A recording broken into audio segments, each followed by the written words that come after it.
Der Abschied mag nur ein Augenblick gewesen sein, da sein Echo hat seitdem tausend Nacht erfüllt. Was wir, unterwegs am Frieden nicht deren Lieg. Das Echo zu Burtonen, sondern so aufmerksam erzuhren, dass man endlich tief. Still vernimmt aus der geboren worden in der zurückkehren wird. Warum besuchen sie dich immer noch im stillen Theater des Geists? Lange nachdem sie die Bund des Lebens verlassen haben? Die Antwort ist kein Schloss, das man aufbrechen muss, sondern ein Tür, die bereits offen steht und darauf wartet. Dass du hinterchast in ein Feld tiefen Friedens. Willkommen, lieber Freund, in diesem stillen Ort. Willkommen in diesem Heiligtum.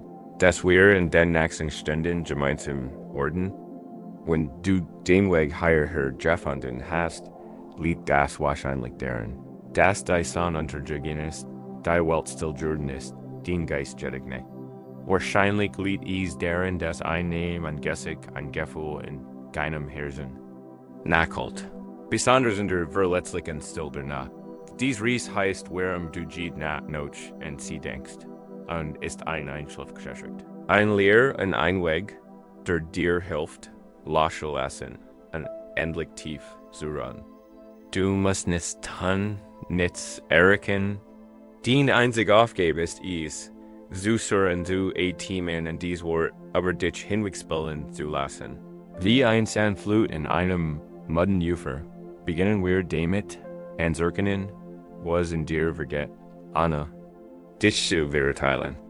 Wenn du hier liegst, nimm die Leinwand hinter deinen geschlossenen Augen wahr. Dies ist dein ganz privates Kino. Es ist ein großartiger, uralter Ort, dessen Projektor von Erinnerungen, Bahnsensiken und der Energie. Deins Herzens eingetrieben wird. An jeden Abend beginnt wir derselbe Film. So LAUFEN.is kann ein Film mit die Höhepunkten sein. Der die schönsten Augenblick seht, das gemeinsam Lachen, das Gefühl, verstanden zu werden, die Wurm einer Hand in der eigenen, der Projektor. Lasst dies goldenen Augenblick ablaufen, und der Schmerz, der folgt, ist der krasse Kontrast zwischen der Leibhaftigkeit der Erinnerung und der Leer der Gegenwart. Oder vielleicht ist der Film gar nicht so golden. Vielleicht ist eine Folge von Fragen, von was wir wenn. Was wir, wenn ich etwas anderes gesagt hätte? Was wir, wenn ich besser gewesen wäre? Oder stärker? Oder geduldiger? Dieser Film ist ein Labyrinth ohne Ausgang. Geht schien fort in einen weiteren verschlungenen Korridor der Ruhe. Und für manch von uns ist der Film ein Film des Schmerzes, ein Wiederholung der letzten Wort, des Missverständnisses, des Augenblicks, in dem der Abschied Wirklichkeit wurde. Wir schauen in uns und geben von unserem eigenen Leid, unfähig, unseren Blick abzuwenden.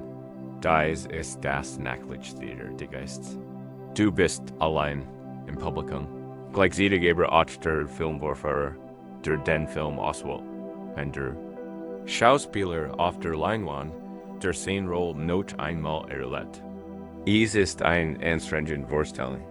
Sie rot dir die Energie für den kommenden Tag und rot dir die Ruhe. Die Nacht eigentlich bieten SOLLTE, der erste und wichtigste Schritt auf diesem Weg ist zu verstehen. Dass diese Erfahrung, dieses private Nachtlicht-Schauspiel, kein Zeichen davor ist, dass man zerbrochen ist. Es ist kein persönliches Versagen. In der buddhistischen Tradition wird diese Erfahrung immer tiefer Klarheit und Mitgefühl anerkannt. Sie ist der Ausgangspunkt des gesamten Weges. Sie hat durch dieses alte Wort oft mit dem Leiden übersetzt. Doch seine Bedeutung ist viel subtler und sanfter. Es ist das unterschwellige Gefühl der Unzufriedenheit, das Gefühl, dass etwas nicht stimmt. Es ist die innere Spannung, die entsteht, wenn man liebt, verliert und sich erinnert, die erste Edelwahrheit. Die der Buddha lehrt, war einfach dies. Es gibt Dukkha, es gibt Leid. Das ist keine pessimistische Aussicht. Es ist ein Moment tiefer Bestgeigung. Es ist das Universum, die Lehre, die dich göttigen Augen ansieht und sagt, ja, ich verstehe, ist schwierig. Was du fühlst ist real. Stell dir die Erleichterung, oder? So lange hast du dir wirklich gesagt, komm darüber hinweg. Mach weiter. Auf, daran zu denken. Vielleicht hast du einen Krieg mit den eigenen Brüsten geführt. Aber dies erst Wahrheit LT zu einem Waffenstillstand ein. Sie erlaubt dir, den Waffen niederzulegen. Du musst dies Gedenken nicht bekämpfen. Du musst nur anerkennen, dass sie das sind und dass sie ein Kell der Unbehagen sind.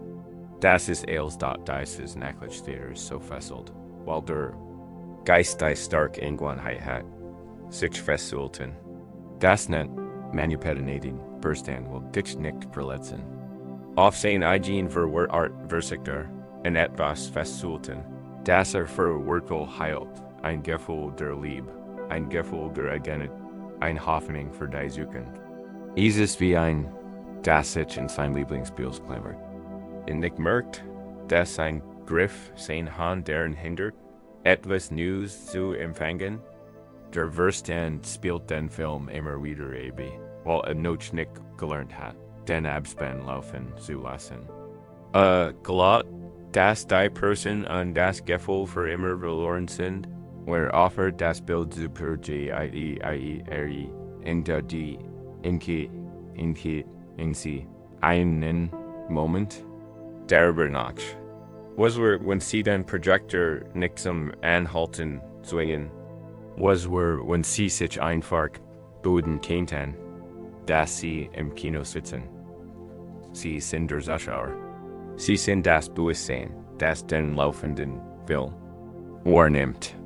Der Film ist nicht sie, die Geschichte ist nicht sie, der Schmerz ist nicht sie. Es sind Erfahrungen, die durch sie hintergehen, so wie Wolken im Himmel vorbeisehen. Der Himmel klammert sich nicht in die Wolken. Lass sie kommen und gehen. Lass uns gemeinsam eine kleine sanfte Übung ausprobieren. Du brauchst die Position nicht zu verändern. Konzentriere dich einfach sanft und behutsam auf deinen Atem. Spür, wie die Luft in deinen Körper einströmt und wie sie ihn verlässt. Das ist alles. Ein Sens, ein Atmen, und ein langsames, wohltätiges Atmen. Wenn du atmest, merkst du vielleicht, wie der Film in deinem Kopf abläuft. Ein Bild von innen kann auftauchen, eine Erinnerung kann auftauchen. Wenn das passiert, wird sich etwas ganz Einfaches zu tun. Anstatt dich von der Geschichte mitkriegen zu lassen, kannst du sie einfach sanft in deinem Kopf benennen. Wenn ein Gedanke aufkommt, sag dir einfach wies. Im Kino läuft ein Film, oder Erinnerung, oder einfach Denken. Lenkt die Aufmerksamkeit ganz sanft und behutsam zurück auf das körperliche Gefühl deines Atems. Spür die, cool der Luft, die in die Nase einströmt. Spür, wie sich Brust oder Bauch sanft heben. Spür die Wurm der Luft, die ausströmt. Der Atem ist dein Anker. Geschieht genau jetzt, in diesem Moment. Der Film erschlägt der Vergangenheit. Der Atem ist die Realität der Gegenwart, einatmen. Der gegenwärtige Moment ist der Ausatmen, es ist ein Moment des Friedens. Jedes Mal, wenn dich an Gedanken sie wegreit, ist das kein Versagen. Es ist ein Chance. Es ist eine kostbare Gelegenheit, die Rückkehr zu üben, zurück zum Atem, zurück in die Gegenwart, zurück zu dir selbst. Du verdrängst die Gedanken nicht. Du entschiedest dich einfach, hüt haben keinen Kart für dich. Schau zu kaufen. Du bemerkst das Plaket, du hörst die Musik aus dem Feuer, aber du entschiedest dich, hier zu verweilen. Im stillen Sitz deines eigenen Gewissens, verankert im einfachen, gleichmäßigen Rhythmus deines Atems. Die Gedanken beginnen. Anfangs laut sein, die Emotionen beginnen sich stark anfühlen. Das ist okay. Lass sie sein. Sie sind wie Wettermuster, die durch den weiten Himmel dienen sein sie sehen. Du bist der Himmel, nicht der Schirm. Die Aufgabe ist nicht, den Regen zu stoppen, sondern dich und die wheat friedlich Blauwheat zu erinnern, die sich immer hinter den Wolken erstreckt. Lass für die letzten Momente dieses ersten Teils unseres alle Anstrengungen los. Lass das Benennen los, lass den Fokus los. Ruhe einfach. Ruhe als Jemanden, der Buddhist ist. Acht auf den Atem. Acht auf die stillen Raum. Acht auf die subtilen Gefühle in deinem Körper.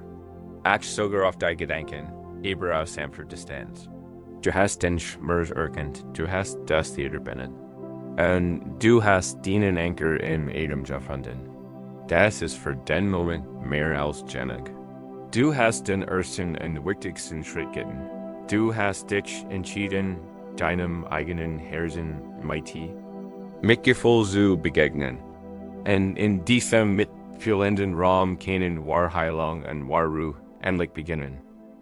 In unserem letzten Abschnitt sehen wir gemeinsam in stiller Dunkelheit und benannten das Nachtlich Theater des Geistes. Wir erläutern an den Film wahrzunehmen, der in Dauerschleife läuft, und entdeckten den sanften Anker unseres eigenen Atems, einen sicheren Hafen im Schirm der Erinnerungen. Nachdem wir nun diesen Raum mitfühlenden Bewusstseins geschaffen haben, können wir beginnen, etwas genauer hinzusehen. Wir können sans Licht in die inneren Ebenkraft dieses Theaters bringen, nicht damit die Absicht ist, Guldsam zu zerstreuen, sondern die Mechanik zu verstehen. Die ist nicht für Nachten laufen heil. Wir sind hier, dem Geist in der Maschine zu begegnen.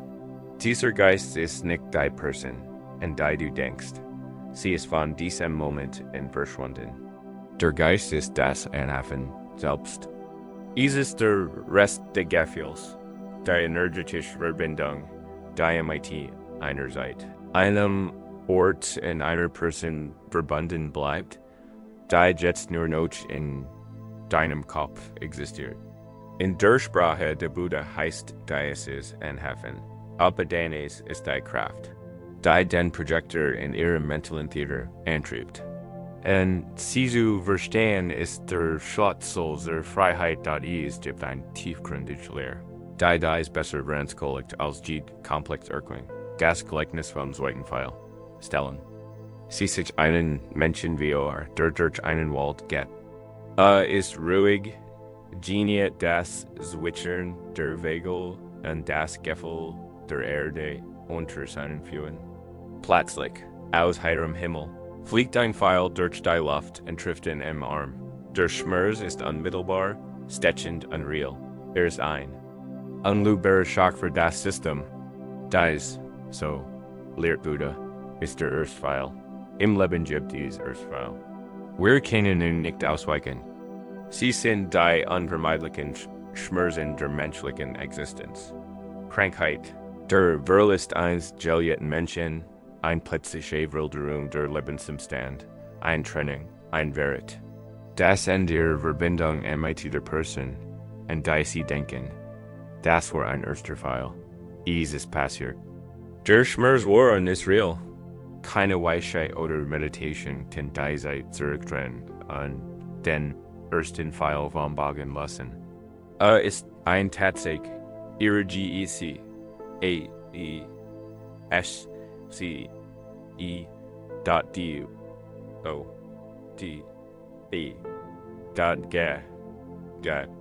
Die Person, die von diesem ersten Pfeil getroffen wurde, betrachtet die Wand. Und anstatt sie zu versorgen, beginnt sie, ein Geschichte zu spinnen. Wer Mensch? Schreit sie. Das ist schrecklich. Ich kann nicht glauben, dass das passiert ist. Der Wald ist ein schrecklicher Ort. Ich werde nie wieder sicher sein. Womit habe ich das verdient? Der Schmerz wird niemals enden. Rennt. Sie in diesem Sturm, aus Reaktion und Angst verloren ist, hebt sie einen weiteren Pfeil vom Boden auf und stößt sich in den Arm. Direkt neben den ERSTE Dies ist der zweite Pfeil, ist das Leid, das wir verurteilen als Reaktion auf unseren Schmerz. Der Erstfeil ist der Schmerz der Erinnernisses. Der Zweitfeil ist der Schmerz unseres Grübelns über das Erinnernis. Der Erstfeil war der Abschied. Der Zweitfeil ist der Abendlichfilm. Ich sind die, was wir wenn fragen. Ich sind die Ruhe. Is es die what? Is es die in los Analyse? Jedes Worts, jedes Schweigens. Is es die Selbstkritik und die Schuldgewissen. Is es jeder Moment, den du im Kino deines Geists verbringst, bereitwillig einer Geschichte zusiehst. Wander du weißt, dass sie dir nur Schmerz bringen wird. Wir schicken diesen zweiten Pfeil immer und immer wieder in uns Seo, BST. Und den Lehren die Zen und Buddhismus, die dies nicht darum, in einer Welt, an der Earth-Pfeil zu leben. Dies Welt existiert nicht. In den Lehren geht es darum, you learning den zweiten Pfeil nicht abzusehen. Und den dritten, den wie ihr und das ist, was wir unter Anhaftung verstehen. Unter Paladines ist der AKT, den zweiten Pfeil aufzunehmen. Der Erinnerungen die Person ist nur eine Erinnerung. Ist der erste Pfeil, der in der Vergangenheit steckt. Ist unsere hafteres Erinnerung. Unser Beharren darauf, sie zu analysieren, sie wiederzugeben, sie zu beurteilen und anzuwünschen, sie were anders. Wir sagt das anhalten, nachlich leiden. Das ist der Stachel des zweiten Pfeils. Denken. Wir also behutsam darüber nach. Worin genau klammern wir uns? Was ist dieser Geist in der Maschine? Oft glauben wir, in der Person selbst zu hängen. Aber stimmt das wirklich? Schauen wir genauer hin. Vielleicht hängen sie in einem Puls, du in den Zusammenwurst. Hast du dich vielleicht sicher gefühlt? Gesehen, lebendig, begehrt, ganz. Der Verstand, der sich nach diesem Gefühl sehnt, spielt die Erinnerungen. Immer wieder die Such wieder zu erleben, selbst wenn es nur ein Echo ist. Der Geist, in dem du klammerst, ist vielleicht nicht die Person selbst, sondern der Geist eines Gefühls, das du nirgends nur anders finden glaubst, oder hängen. Sie vielleicht den Element für sie, wirst du der Partner, der Liebhaber, der Bestfreund. Den Selbstgefühl mit ihrem Verflochten. Als sie gingen, schien ein Teil deiner Identität MITen. Der Verstand, der Angst, wie dieser Lehr hat, wie der Frage, bin ich jetzt? Präzisiert den Film der Vergangenheit, sich erinnern, wer klammert sich in eine alte Version von dir, weil es Angst wie der Unjuschheit dies gegenwärtigen Itches hat. Es ist ein Anhaftung in ein Geschichte über dich selbst. Und sehr oft hängen wir in einem Zukunft dir. Hatte ein Gemeinsamkeit. Es steuert auf ein gemeinsames Ziel. Dies gab klein, Traum, unausgesprochen Versprechen. Die ganz Landschaft. Eins möglichen Lebens malte sich in ihrem Kopf aus. Als die Verbindung in die LASD sich dies ganz Landschaft auf. Das Nachlichtstädter war dann zum Denkmal einer Zukunft, die nie eintritt. Wir klammern uns nicht nur in das, was war, sondern in das, was wir uns für Zweifel erhofft hatten. Der Geist eines gemeinsamen Morgens verfolgt uns, halten wir hierin. Nennt sie sich einen Moment der ruhigen, ehrlichen Reflexion, sie müssen keine Antwort erzwingen. Lassen sie die Frage einfach in ihrem Inneren versinken, wie ein Stein, der in einen stillen See sinkt. Wenn sie hier liegen und sind, atmen. Fragen sie hers Ohren klammer ich mich wirklich fest. Ist dies die Person oder der Geist eines Gefühls? Ist dies die Vergangenheit oder der Geist einer bestimmten Version meiner selbst? Ist dies das, was wir hatten oder der Geist einer Zukunft, die ich verloren habe? Sehen Sie sehr behutsam. Welche Antwort? Hat immer kommt oder selbst wenn keine kommt, begegnen Sie ihr mighty Akzeptanz. Es liegt tief Weisheit darin, einfach die Frage zu stellen. Indem Sie fragen, sind Sie nicht länger nur ein passiver Zuschauer, der im Film verloren ist. Sie haben das Licht im Kino eingestellt. Sie sind zum neugierigen, mitfühlenden Erforscher Ihres eigenen Herzens Jordan. Sie beginnen, den Geist als das zu sein, was ist, kein Mctiges Wesen, das sie kontrolliert, sondern ein Energiemuster, ein Denkschwanheit, die sie mit ihrer eigenen Aufmerksamkeit vereinen, Gas zu verstehen. Ist unglaublich kraftvoll, wäre, denn und das Leiden vom zweiten Pfeil her bedeutet das die Kraft. Das Leiden zu binden in dir steckt und immer schon war. Das heißt nicht, dass es einfach ist. Die Gewohnheit, diesen zweiten Pfeil abzuschehen, ist stark. Aber sie ist nicht unbesiegbar. Bewahren Sie für den Rest dieses Abschnitts einfach dieses Verses in Ihrem Herzen. Der Schmerz des ersten Pfeils ist zu ehren. Das Leid des zweiten Pfeils können wir lernen, loszulassen.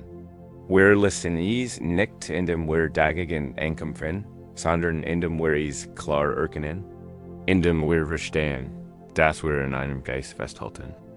Dem Geist eines Gefühls, dem Geist einer Erkenntnis, dem Geist einer Zukunft. Und in dem wir es klar und ohne Vorurteil erkennen, lockert sich sein Griff uns ganz natürlich. Wir erkennen, dass wir diesen Pfeil nicht immer wieder aufheben müssen. Wir können uns stattdessen davor entscheiden, die ursprünglich Wund, mit Freundlichkeit und Sorgfalt zu pflegen. Wir können uns entscheiden, auszuruhen, natürlich, hier sind die nächsten 5 Abschnitte unserer Reise.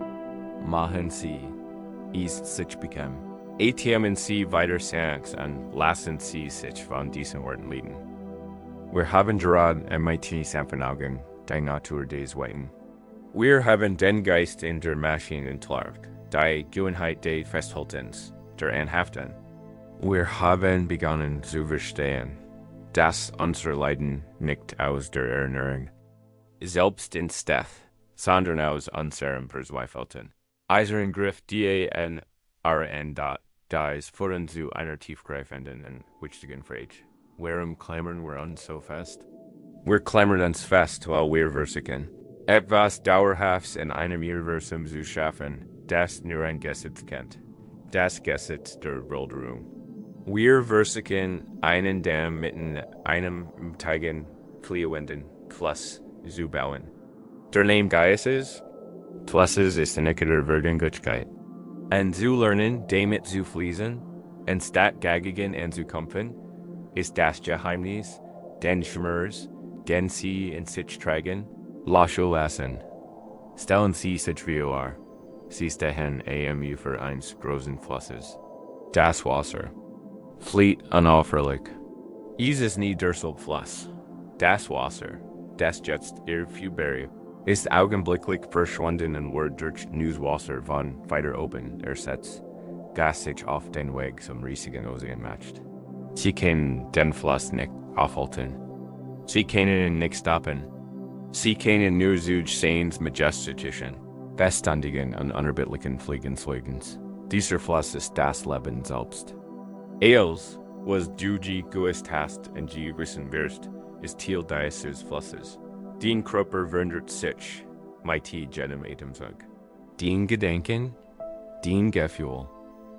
Sie entstehen wie Wirbel in der Strömung, Wirbel in einen Moment und lassen sich dann wieder im Strom auf, Gluck entsteht und vergeht, Traurigkeit entsteht und vergeht auch. Beziehungen beginnen, entwickeln sich, verändern sich und enden. Das ist keine Tragödie. Es ist einfach die Natur der Realität. Es ist der Tanz der Existenz, der Schmerz, den du fühlst, wenn du jede Nacht an sie denkst, ruht von diesem grundlegenden Missverständnis her.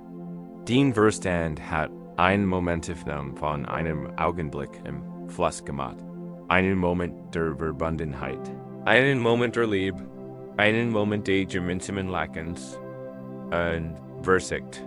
Dies Momentaufnahmen festzuhalten, als wir sie etwas Festes, Dauerhaftes, Versicht einen Sonnenstrahl zu besitzen, Versicht den Gesang eines Vogels einzufangen und in einer Kiste zu bewahren.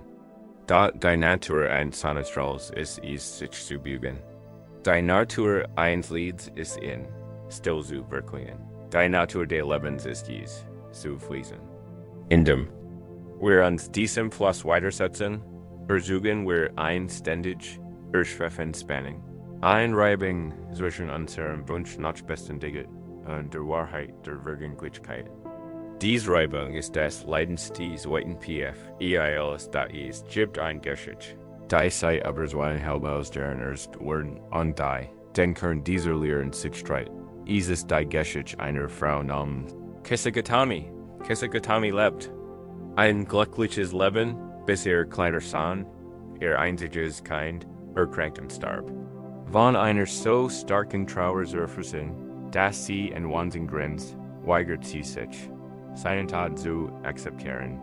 Sie drückt seinen kleinen, leblosen Körper in ihr Brust und wandert durch ihr Dorf und Haus. Ein Medizin zu betteln, dein wieder zum Leben erwecken kann. Manch Menschen wanten sich mitleidig von der Ebe. Andere verspotten ihren Wahn. Niemand konnte helfen. Schließlich sah ein weißer Alter.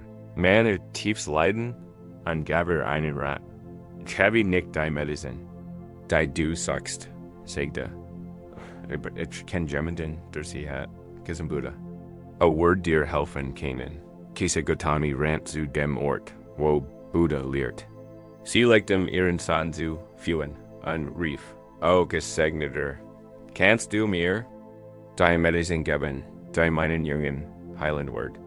Der Buddha blickt sie mit unendlichem Mitgefühl an. Weiß sie nicht sagt nicht, dass sie Unrecht hat. Begegnet ihr dort, wo sie war. Ja, sagt sanft. Ich kann dir helfen. Aber die Medizin herzustellen, brauche ich ein besonderes Jede.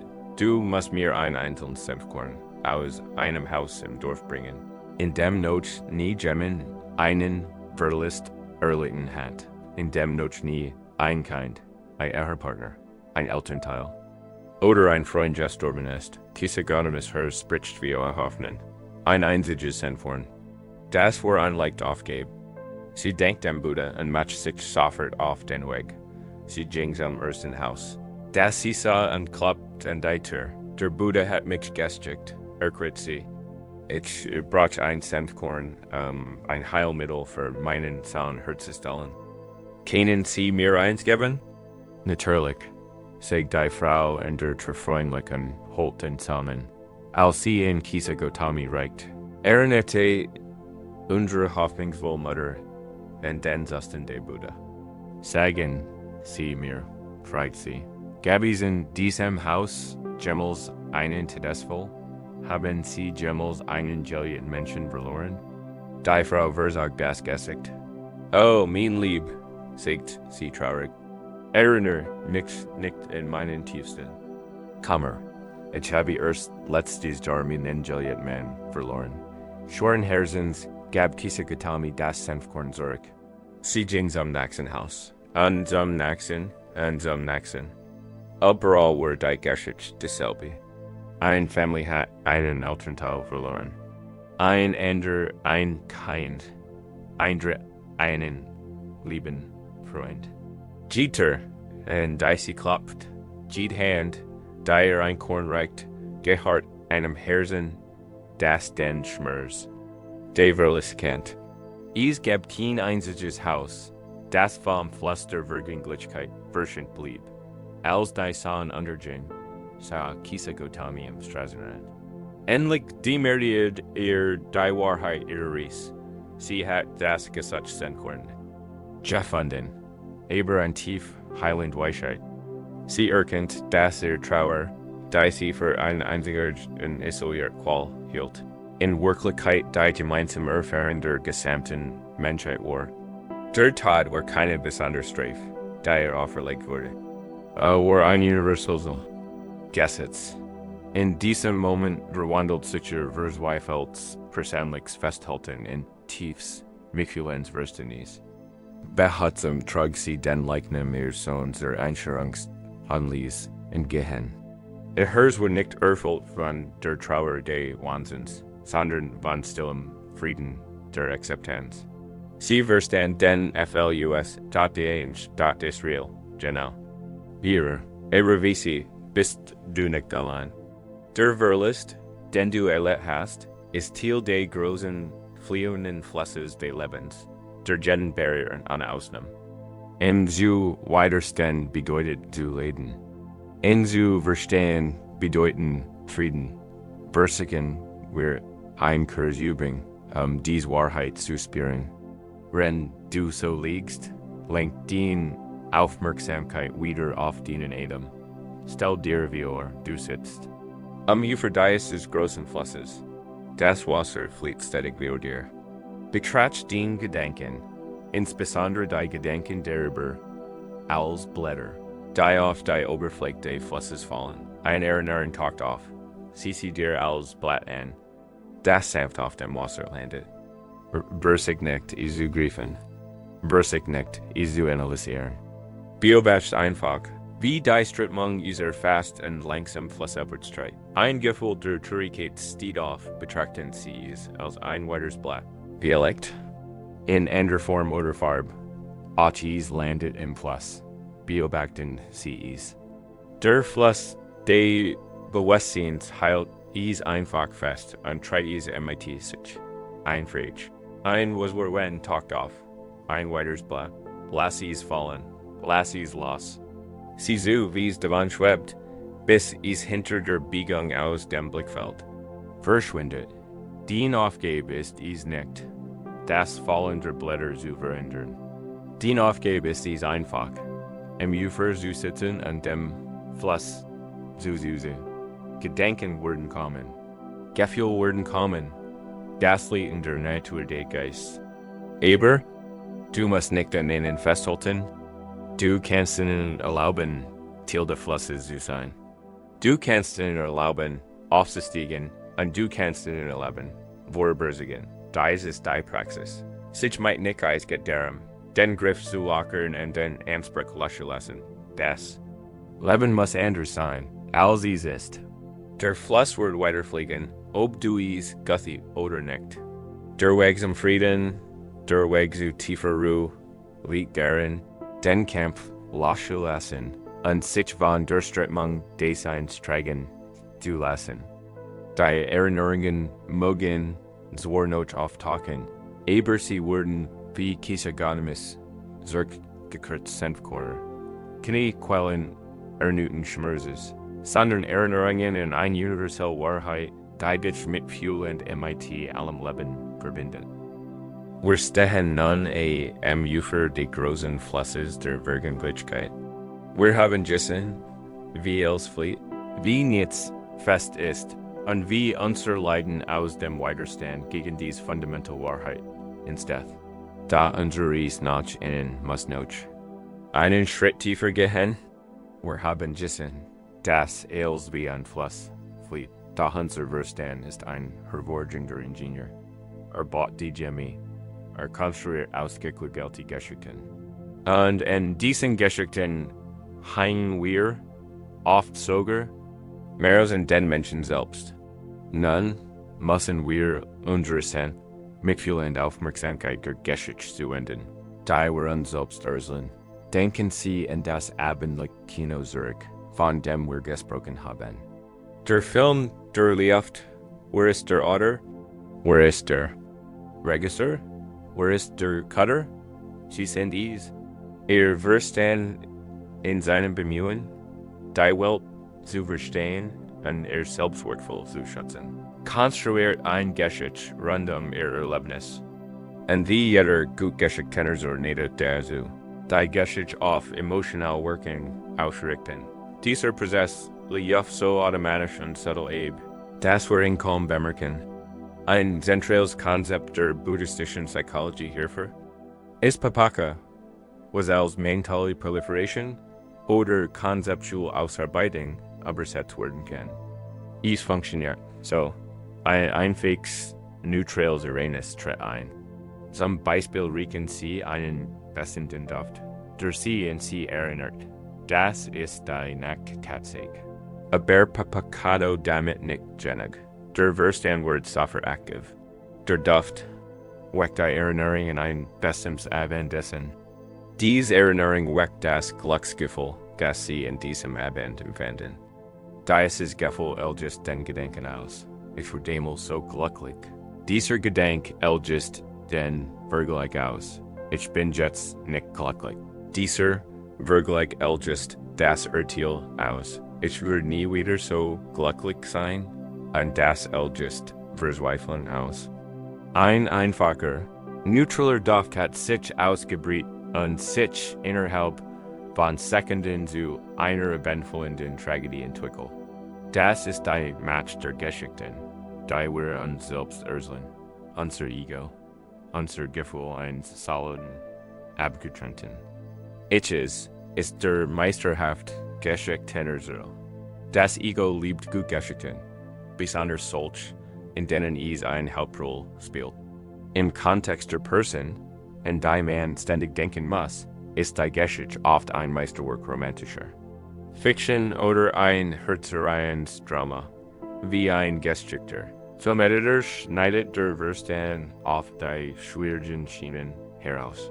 Es scheidet de Momente der Missverständnis, der Langweil, der kleinen Regernis, der grundlegenden Unlernbarkeiten weg.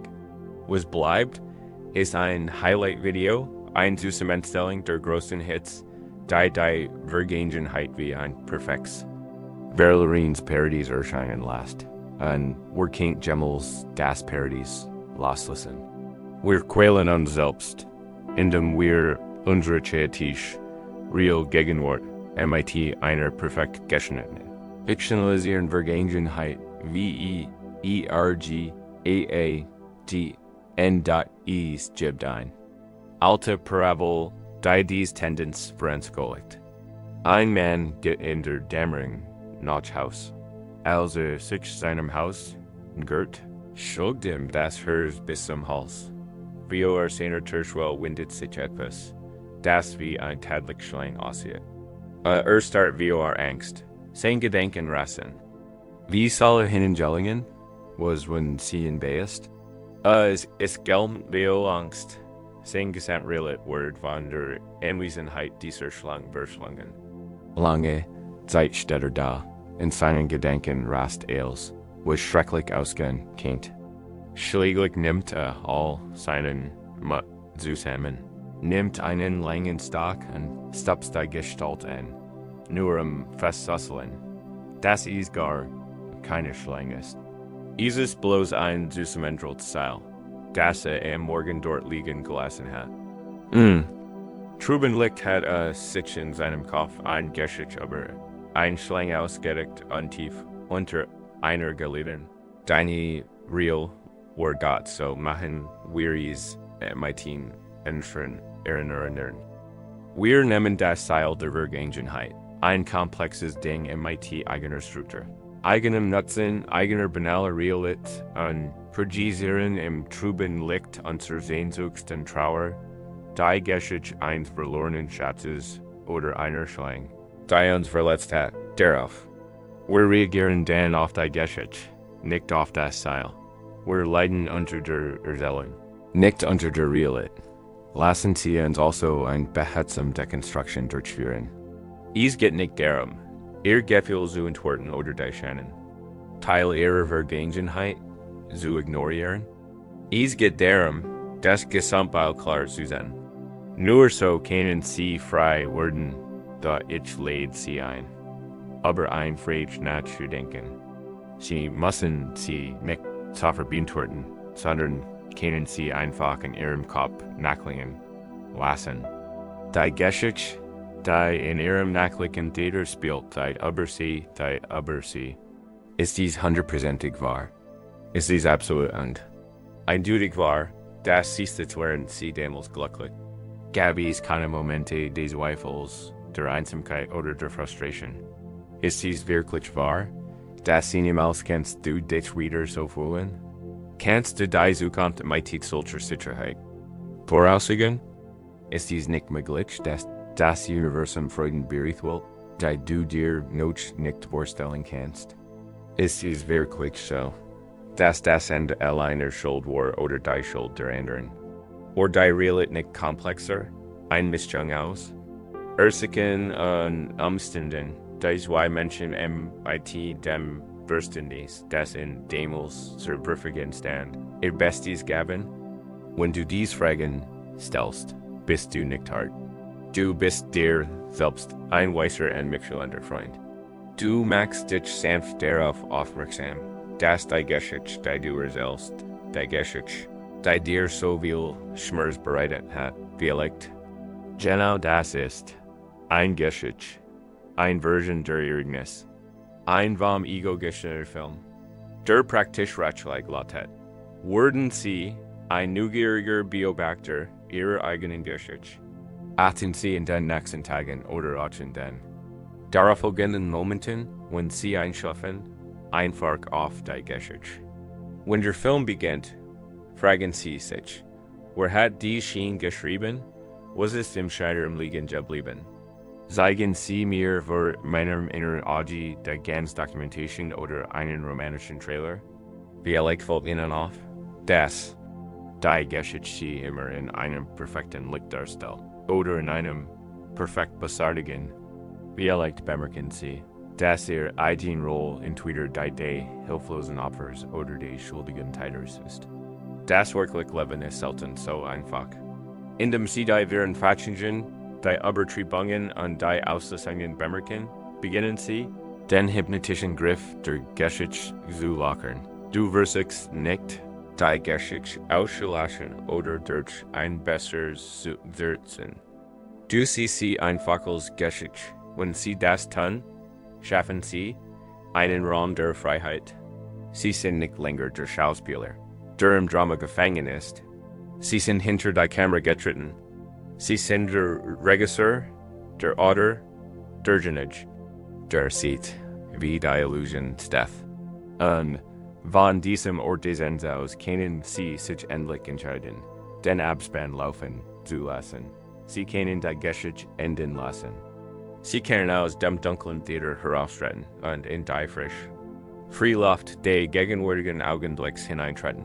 Oh, das Leben jetzt geschieht, angeschrieben und voller Möglichkeiten. Wir sind zum Fluss der Vergänglichkeit gereist und haben gesehen, dass es flieht. Wir haben den Zeitraum des Verstandes betreten und gesehen, wie wir die Geschichten konstruieren, die uns gefangen halten. Nun müssen wir unsere Aufmerksamkeit auf die Kosten dieser inneren Arbeit. Wir müssen die Konsequenzen spüren, die es mit sich bringt, da es nachlich spielen und immer wieder dieselbe Geschichte zu erzählen. Wir müssen die Last des Geistes spüren, denn wir mit uns. Hey, rumt hier RAGEN, Gott, da es ständig grubbeln, diesen los Gedankenschleif. Es mehr als nur ein Kell emotionaler Traurigkeit. Es ist ein tief Belastung für ihr Lebensenergie. In vielen Traditionen wird diese Energie genannt bringen oder ausgebeint, ist die Lebenskraft. Es ist die Elektrizität, die Genkörper, die Kreativität, die Begeisterung und die Fähigkeit, mit der Welt zu interagieren, Antrieb. Und jede Nacht, die du in der Vergangenheit verlierst, ist du dich von der Kell und verlierst diese kostbare Energie in einem schwarzen Loch der Vergangenen. Stellen Sie sich das so vor. Stellen Sie sich vor. Sie bekommen jeden Morgen einen vollen Krug mit klarem, frischem Wasser. Dieses Wasser ist Ihre Energie für den Tag. Es soll Sie Ihnen beim Wachsen helfen und Ihren Lebensdurst stillen. Da jedes Mal, wenn Ihr Gedanken in Gedanken versinken, ist es, als würden Sie den Krug nehmen und ein wenig Wasser auf den Sand gießen. Ein einzelner Gedanke mag nur ein Tropfen sein. Aber ganz nach der Grubbelns, da ist der halb Krug weg, bevor der Tag überhaupt begonnen hat, ist es ein Wunder, dass Sie sich müde fühlen. Ist es ein Wunder, dass die Welt grau und trüb erscheint, das Freuden Fernsehen, das Ihnen die Motivation fällt, die Dinge zu tun, die Sie einst liebten. Sie versuchen, ihr Leben einer Lehren Batteries bestreiten. Der Geist in dem Haien ngert sich van ihrer Lebenskraft en hinterlässt sie erschöpft an Mut. Verwenden wir eine andere Analogie, die sie wellig bis ins Mark spüren. Stellen sie sich vor, als diese Verbindung endet, heiten. Sie einen großen schweren Stein in einen Rucksack gelegt, gehen sie ständig tragen. Dieser Earthstein wurde Earthschmerz, der Earthpfeil, war schwergenig. Daher mighty, jedem was wen, jedem benauern, jeder wieder aufbenden. Erinnerungen haben sie einen weiteren Stein in den Rucksack gelegt. Der Rucksack ist so schwer geworden, die Riemen schneiden so tief in die Schultern, dass sie vergessen haben, wie es sich anfühlt, aufrecht zu stehen. Sie haben sich so in das geübt, dass sie glauben, dies Earth sie einfach. Ihr Wesen, sie glauben, muddiget und schwer sehen neue Realität. Aber das ist dies nicht. Dies ist die Last der Geschichte. Dies ist die Last der Geist. Dies ist ein Last, die sie anbust jeden Tag aufs Neue, auf sich ändert in den buddhistischen. Lehren sprechen wir von heilsamen und unheilsamen Geisteszuständen. Dies ist kein moralisches Urteil. Dies ist ein praktisches, wie ein Arzt, der eine Krankheit diagnostiziert, ein unheilsamer Zustand, führt durch das Gesetz von Ursachen wirken zu Leiden, Verkrampfung und Energieverlust. Ein heilsamer Zustand, hingegen führt zu Frieden, Entfaltung und gesteigerter Vitalität. Dies ist nachlich Grubbeln. Dies ist Festhalten in der Vergangenheit, ist ein zutiefst unheilsamer Zustand. Wir wissen das nicht, weil es uns ein Butch sondern weil wir sehen Auswirkungen spüren. Die Ursprung ist der Beweis. Die Traurigkeit ist der Beweis. Die Unfähigkeit, die Schönheit des eigenen Lebens im höheren Jetzt wahrzunehmen, ist der Beweis. Lasst uns das greifbar machen.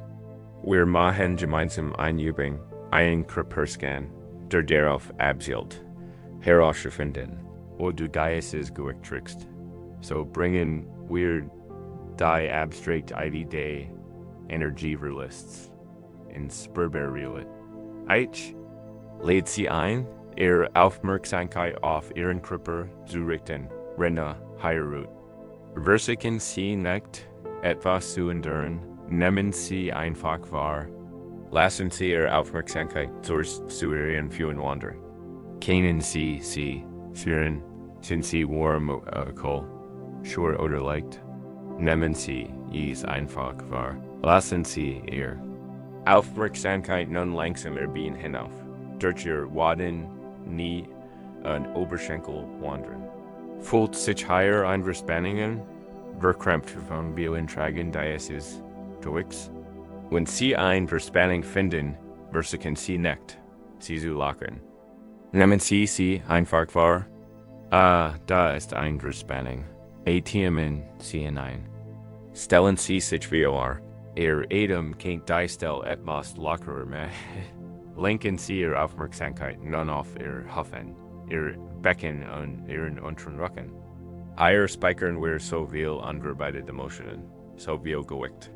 Spüren sie den Druck ihres Körpers auf der Oberfläche. Spüren sie einen dumpfen Schmerz im unteren Rücken? Das ist oft die körperliche Manifestation einer emotionalen Belastung. Nehmen sie einfach wahr. Lassen sie es zu.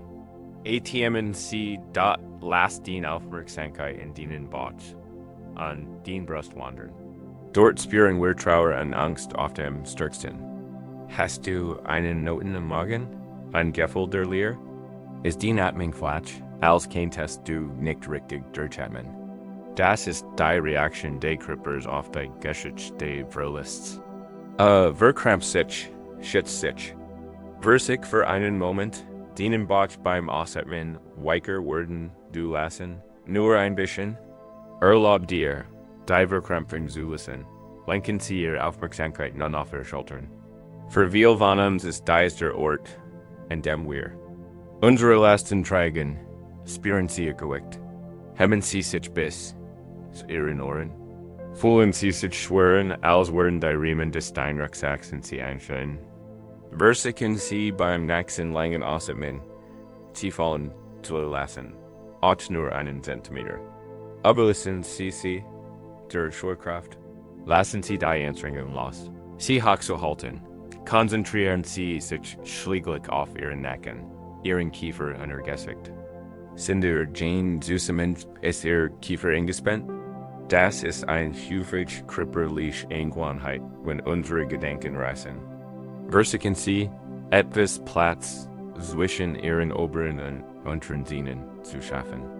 Entspannen sie die Muskeln ihren Mund. Entspannen sie die kleinen Muskeln ihren Augen. Glitten sie den Raum zwischen ihren Ugen. Sie haben gerade die physischen Kosten ihrer Gedanken erlebt. Dies Ursprung liegt nicht bei ihnen. Sie ist der Preis, den sie für den Abendlichen bezahlen. Und hier ist die gute Nachricht. Sobald sie die Kosten klar erkennen, sobald sie das Unteilgewicht dieser Stein wirklich spüren, instead der natürliche Wunsch, die Tasche abzustellen. Sie müssen sich nicht zwingen, ihren Geist loszulassen. Ihr ganzes Wesen wird sich nach dieser Freiheit sehnen. Wird auf zellular Ebene wissen, dass es Zeit ist, sich ausruhen. Dieses Zeit, ihr kostbare Lebenskraft nicht mehr in den Sand zu gehen, sondern wieder damit zu beginnen, den Garten ihres eigenen Lebens zu büßen. Im letzten Abschnitt haben wir die Tieflast des Geistes gespürt, den wir nun steigen. Wir besichtigten unseren eigenen Körper und entdeckten den physischen Preis, den wir für nächtliches Strubbeln und das Tragen des schweren Steinzacks zahlen. Wir haben den Preis gespürt. Nun stellt sich natürlich die Frage, nicht aus harscher Selbstverbeterung, sondern aus tieferem Selbstmitgefühl. Wie können wir anfangen, den Steinsack abzulegen? Wie finden wir Erleichterung? Die Antwort ist wunderbar einfach. Erfordert aber ein radikalen Drang unserer Herangehensweise. Wir stellen die Tasche nicht ab, indem wir sie wegwerfen. Wir werden sie nicht los, indem wir so tun, als wäre sie nicht da. Wir beginnen damit, einfach und sanft unsere Hand zu öffnen. Wir beginnen damit, Platz zu schaffen. Wir beginnen damit, unsere Tasse zu leeren, da es gibt ein berühmtes Zen-Geschichte, die den Schlüssel dazu enthält. Ein gelehrter Professor, dessen Geist voller Theorien, Fragen und wichtiger eigener Ansichten war, besucht einen weißen alten Zen-Meister, nach dem Wesen der Erleuchtung zu fragen. Als der Meister zu sprechen begann, unterbrach ihn der Professor wiederholt MIT. Den Worten. Oh ja, das weiß ich. Aber was ist MIT dieser Theorie? Oder darüber habe ich in einem Buch gelesen. Aber so in sein eigenes Wissen vertieft. Dass kein Wort von dem verstehen konnte, was der Meister sagt. Der Meister hört einmal geduldig zu und sagt dann, lass uns Tee trinken. Stellt zwei Tassen hin und begann einzuschenken. Füllt die Tasse des Professors bis zum Rand und schenkt dann immer weiter nach. Der heiße Tee lief aber, goss sich auf die Untertasse und dann auf den Tisch da. Der Professor rief alarmiert. Halt, was machen Sie da? Die Tasse ist voll, Sie können nicht mehr fassen. Der Meister hört auf einzuschenken, sagte der Professor. MIT einem sanften Lächeln an und sagt, wie dies Tests sind Sie voller eigener Meinungen und Spekulationen. Wie kann ich Ihnen Zen zeigen, wenn Sie nicht zuerst der Tasse lehren? Und du, mein lieber Freund, bist dieser Bäcker. Dein Geist ist bis zum Rand gefüllt mit Geschichten, Erinnerungen, Analysen und dem Schmerz der Vergangenheit. Ist so wohl, dass kein Platz für Frieden bleibt. Kein Platz für den gegenwärtigen Moment. Keine Kapazität, die einfach Freude und der eigenen Existenz zu empfangen. Loszulassen beginnt daher mit ihnen. Und wie lernen wir das? Wir tun dies durch die sanfte Kunst der wortfreien Achtsamkeit. Das ist der Kern der Achtsamkeit. Dieses die Praxis, die wir bereits angesprochen haben und die wir nun genauer untersuchen werden. Dieses der AKT, den eigenen Geist zu beobachten, ohne sich in dem zu verfangen, was man sie. Bisher Warrior Bezi Hang zu diesen Gedanken wahrscheinlich ein von zwei Möglichkeiten. Fusion oder Kampf. Fusion bedeutet, dass sie eins im Gedanken werden. Der Gedanke, ich vermisse sie, kommt auf und sofort sind die Traurigkeit. Du sind die Sehnsucht, du sind verloren in der Geschichte. Kippen bedeutet, den Gedanken zu verdrängen. Ich soll nicht daran denken. Befehlen. Sie sich selbst was nur noch mehr Spanning so, in dem Gedanken mehr Energie verlief. Ein Gedank, dem man Widerstand leistet, bleibt bestehen. Wortfreies Bewusstsein bietet einen dritten Weg. Dies ist der Weg des Wissensgebers. Stellen Sie sich vor, Ihr Geist war ein Gestehaus. Die Denken sind die Geste, die kommen. Manche sind angenehm glücklich, andere sind traurig und schwierig. Der Wissensgeber verschmilzt nicht im Gisten und verlässt das Gestehaus nicht MIT innen. Und der Wissensgeber bekommt die Geste nicht und versucht nicht, die Tür zu verbarrikadieren. Der Wissensgeber steht einfach in der Tür und begrüßt jeden, der kommt. Der traurige Gedanke ist gut zu Besuch. Willkommen, du kannst einmal bleiben. Oh, hier ist der Wu-Tang-Gedanke. Ich sehe dich, und sieh mal, die Erinnerungen in diesen glücklichen Tag. Ich nehme die Anwesenheit wahr. Dadurch schaffst du einen Raum zwischen dir, dem Gastgeber und dem Gast, dem Gedanken. In diesem Raum herrscht Freiheit. In diesem Raum herrscht Frieden. Du wirst nicht mehr von jedem Besucher, der zufällig in den Tür klopft, der Scheinen durchgreift. Du bist das ruhig, Bewusstsein, das all das mit Anmut Hurtrigen, Kindot, LSST, und das jetzt gemeinsam üben. Es geht darum, Gedanken zu benennen, und es ist ein Workingsville-Methode. Gedanken zu lehren, verweil wieder im Anker des Atoms. Spürt den sanften Rhythmus, der ein und ausströmenden Luft.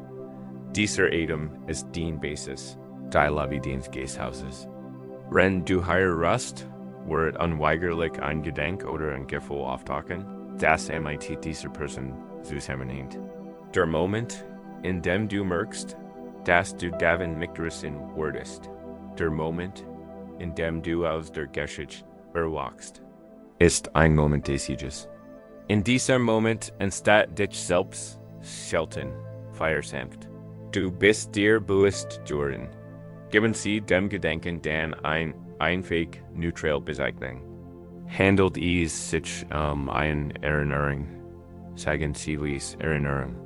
Handelt es sich ein Sorge die Zukunft? Sagen Sie Sorgen. Handelt es sich einer Ziel aber sich selbst? Sagen Sie erteilen. Handelt es sich ein Gefühl? Der Traurigkeit, sagen Sie, Traurigkeit. Die Bezeichnung soll keine tiefgründige Analyse darstellen. Es ist nur ein kurzes, sanftes Nicken. Sie nennen den Gast in der Tür beim Namen. Ein trauriger Gedanke. Und dann, das ist der wichtigste Ziel. Lenken Sie Ihre Aufmerksamkeit an ohne Zwang zurück auf das körperliche Gefühl. Ihres Atems, spüren Sie die Luftbewegung. Spüren Sie, wie Ihr Körper atmet. Sie sind auf Ihren Platz als Gastgeber zurückgekehrt. Ein paar Sekunden später wird dich ein anderer Gedanke wegregen. Das ist garantiert. Der Geist produziert Gedanken. Das liegt in seiner Natur. Sobald du merkst, dass du weggerissen wurdest, benennst du es sanft, denken, und kehr zum Atem zurück. Erinnern. Kehren Sie zum Atem zurück. Sehnsucht. Kehr zum Atem zurück. Bedauern. Kehr zum Atem zurück. Immer und immer wieder. Das ist die Übung. Es ist die Bezugsübung für deinen Aufmerksamkeitsmal. Jede Rückkehr stärkt dich. Jedes Beschriffen ist ein AKT der Lehren der Tass. nur ein klein Stock. Du bringst deinem Geist ein Neuigkeit bei. Anstatt in dem Gedanken festzuhalten, nimmst du ihn wahr und lässt ihn los. Du zwingst ihn nicht zu gehen. Du entziehst ihm lediglich den Treibstoff deiner Aufmerksamkeit. Und ein Geist, der nicht unterhalten wird, irgendwann von selbst. Gehen. Wird nicht, dass dein Geist ist deinem Lehren Blattwort. Das ist nicht das Ziel. Ziel ist dies, den Beziehung zu deinen Gedanken zu ändern. Ziel ist dies, zum ruhigen, weiten Himmel zu werden, statt zur turbulenten Wolk, tiefer Üben schaffst du Raum. Du schuttest den abgestandenen Alter. Geschichten aus und erschaffst den kostbaren, leeren Raum, in dem der frisch Tide. Gegenwärtigen Augenblicks, mit all seiner Ruhe, seiner still und seinen unbekannten Möglichkeiten, endlich empfangen werden kann. Wir lernen unsere Task zu lehren und durch die sanfte Praxis wertfreier Achtsamkeit Raum im Geist zu schaffen. Wir lernen unsere Gedanken zu benennen und immer wieder zum Ankerdatums zurückzukehren. Zum kraftvollen Werkzeug beginnen, wir zu erkennen, dass wir uns nicht von jeder Erinnerung oder Emotion mittragen lassen. Diese Praxis ist unser Vehikel.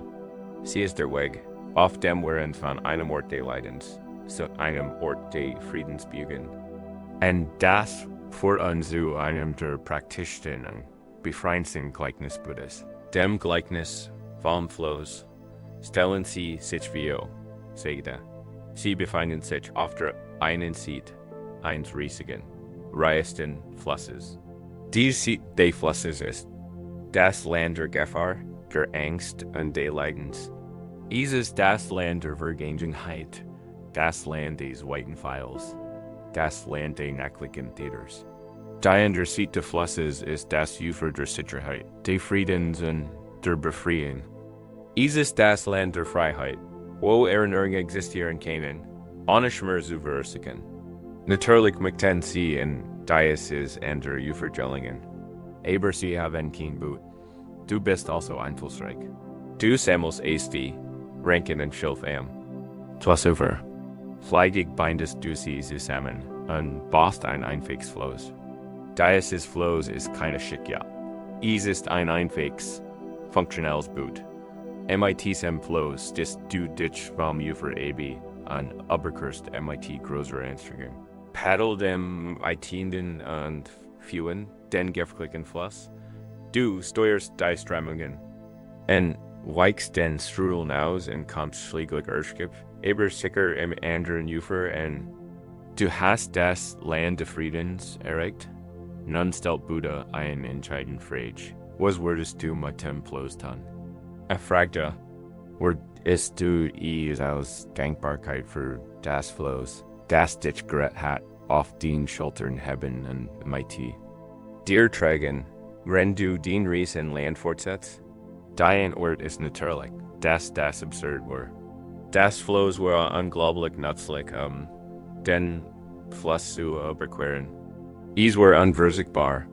Da sobald man das andere Ufer erreicht hat, ist das Floß kein Werkzeug mehr, sondern ein Last. Das klugst, erklärt Buddha, war das Floß am Ufer festzumachen, oder es sogar einen Reisenden zu überlassen und dann unbeschwert und Land weiter zu reisen. So ist es. Schlosse. Meinen Lehren. Dieses Gleichnis ist ein tiefgreifende Lektion für uns auf unserer Reise des Loszulassens. Die Bungen, die wir lernen, das Atmen, das Benennen von Gedanken, das Bewusstsein der Vergangenheit, die Dekonstruktion unserer Geschichten, sind das Floß. Sie sind Werkzeug. Sie sind unglaublich nützlich, ja sogar unerlässlich, den Fluss des Leidens zu überqueren, der Aus Anhaftung entsteht. Aber wir müssen aufpassen, dass wir nicht eine neue Anhaftung in die Werkzeug selbst entwickeln. Manchmal können wir in unserem Wunsch nach Heilung von dem Prozess besessen werden. Wir machen uns vielleicht Vorwurf, weil wir versiegt haben. Ich habe versigt zu meditieren, aber ich kann nicht aufhören, an sie zu denken. Ich meditiere furchtbar schlecht. Oder Ich GB schon seit Wochen. Warum bin ich noch nicht darüber hinweg? In solchen Momenten vergessen wir den Zweck des Flosses. Wir beginnen, es anzubieten oder schlimmer noch, uns selbst damit. Zu geigeln, wir machen die Praxis zu einer weiteren Quelle der Selbstverteilung, zu einem weiteren Pfeil. Das Ziel ist nicht, ein perfekter Magicianer zu werden. Das Ziel ist nicht, einen vollkommen stillen Geist zu erwecken. Das Ziel ist einfach, ans andere Ufer zu gelingen. Die Jugend ist das Mittel, nicht das Ziel. Jedes Mal, wenn du merkst, dass deine Gedanken abgeschweift sind und du sie selbst zurück zum Atem führst, hast du das Floß einen weiteren Schlag gepedelt. Egal, ob du es 10-mal oder 10.000-mal machen musst. Jede Rückkehr ist ein Bügeln in die Richtung. Das ist die Reise über den Fluss. Darüber hinaus enthält dieses Gleichnis einen subtlen und eindringlichen Hinweis auf die letzten Phasen des Losslassens. Selbst unser verzweifelter Wunsch, über sie hinwegzukommen, kann zu einem Floß werden, das wir auf unserem Rücken tragen. Es kann zu einer neuen Obsession werden, einer neuen Geschichte. Die Geschichte von meinem Versuch darüber hinwegzukommen. Dies Geschichte kann genauso schwer sein wie die ursprünglich. Wir bleiben auf sie fokussiert, selbst wenn wir versuchen, sie aus unserem Herzen zu verbannen. Das war an der Ufer ist nicht ein Ort, und dem du alle Erinnerungen an die Person duldem ausgelöst.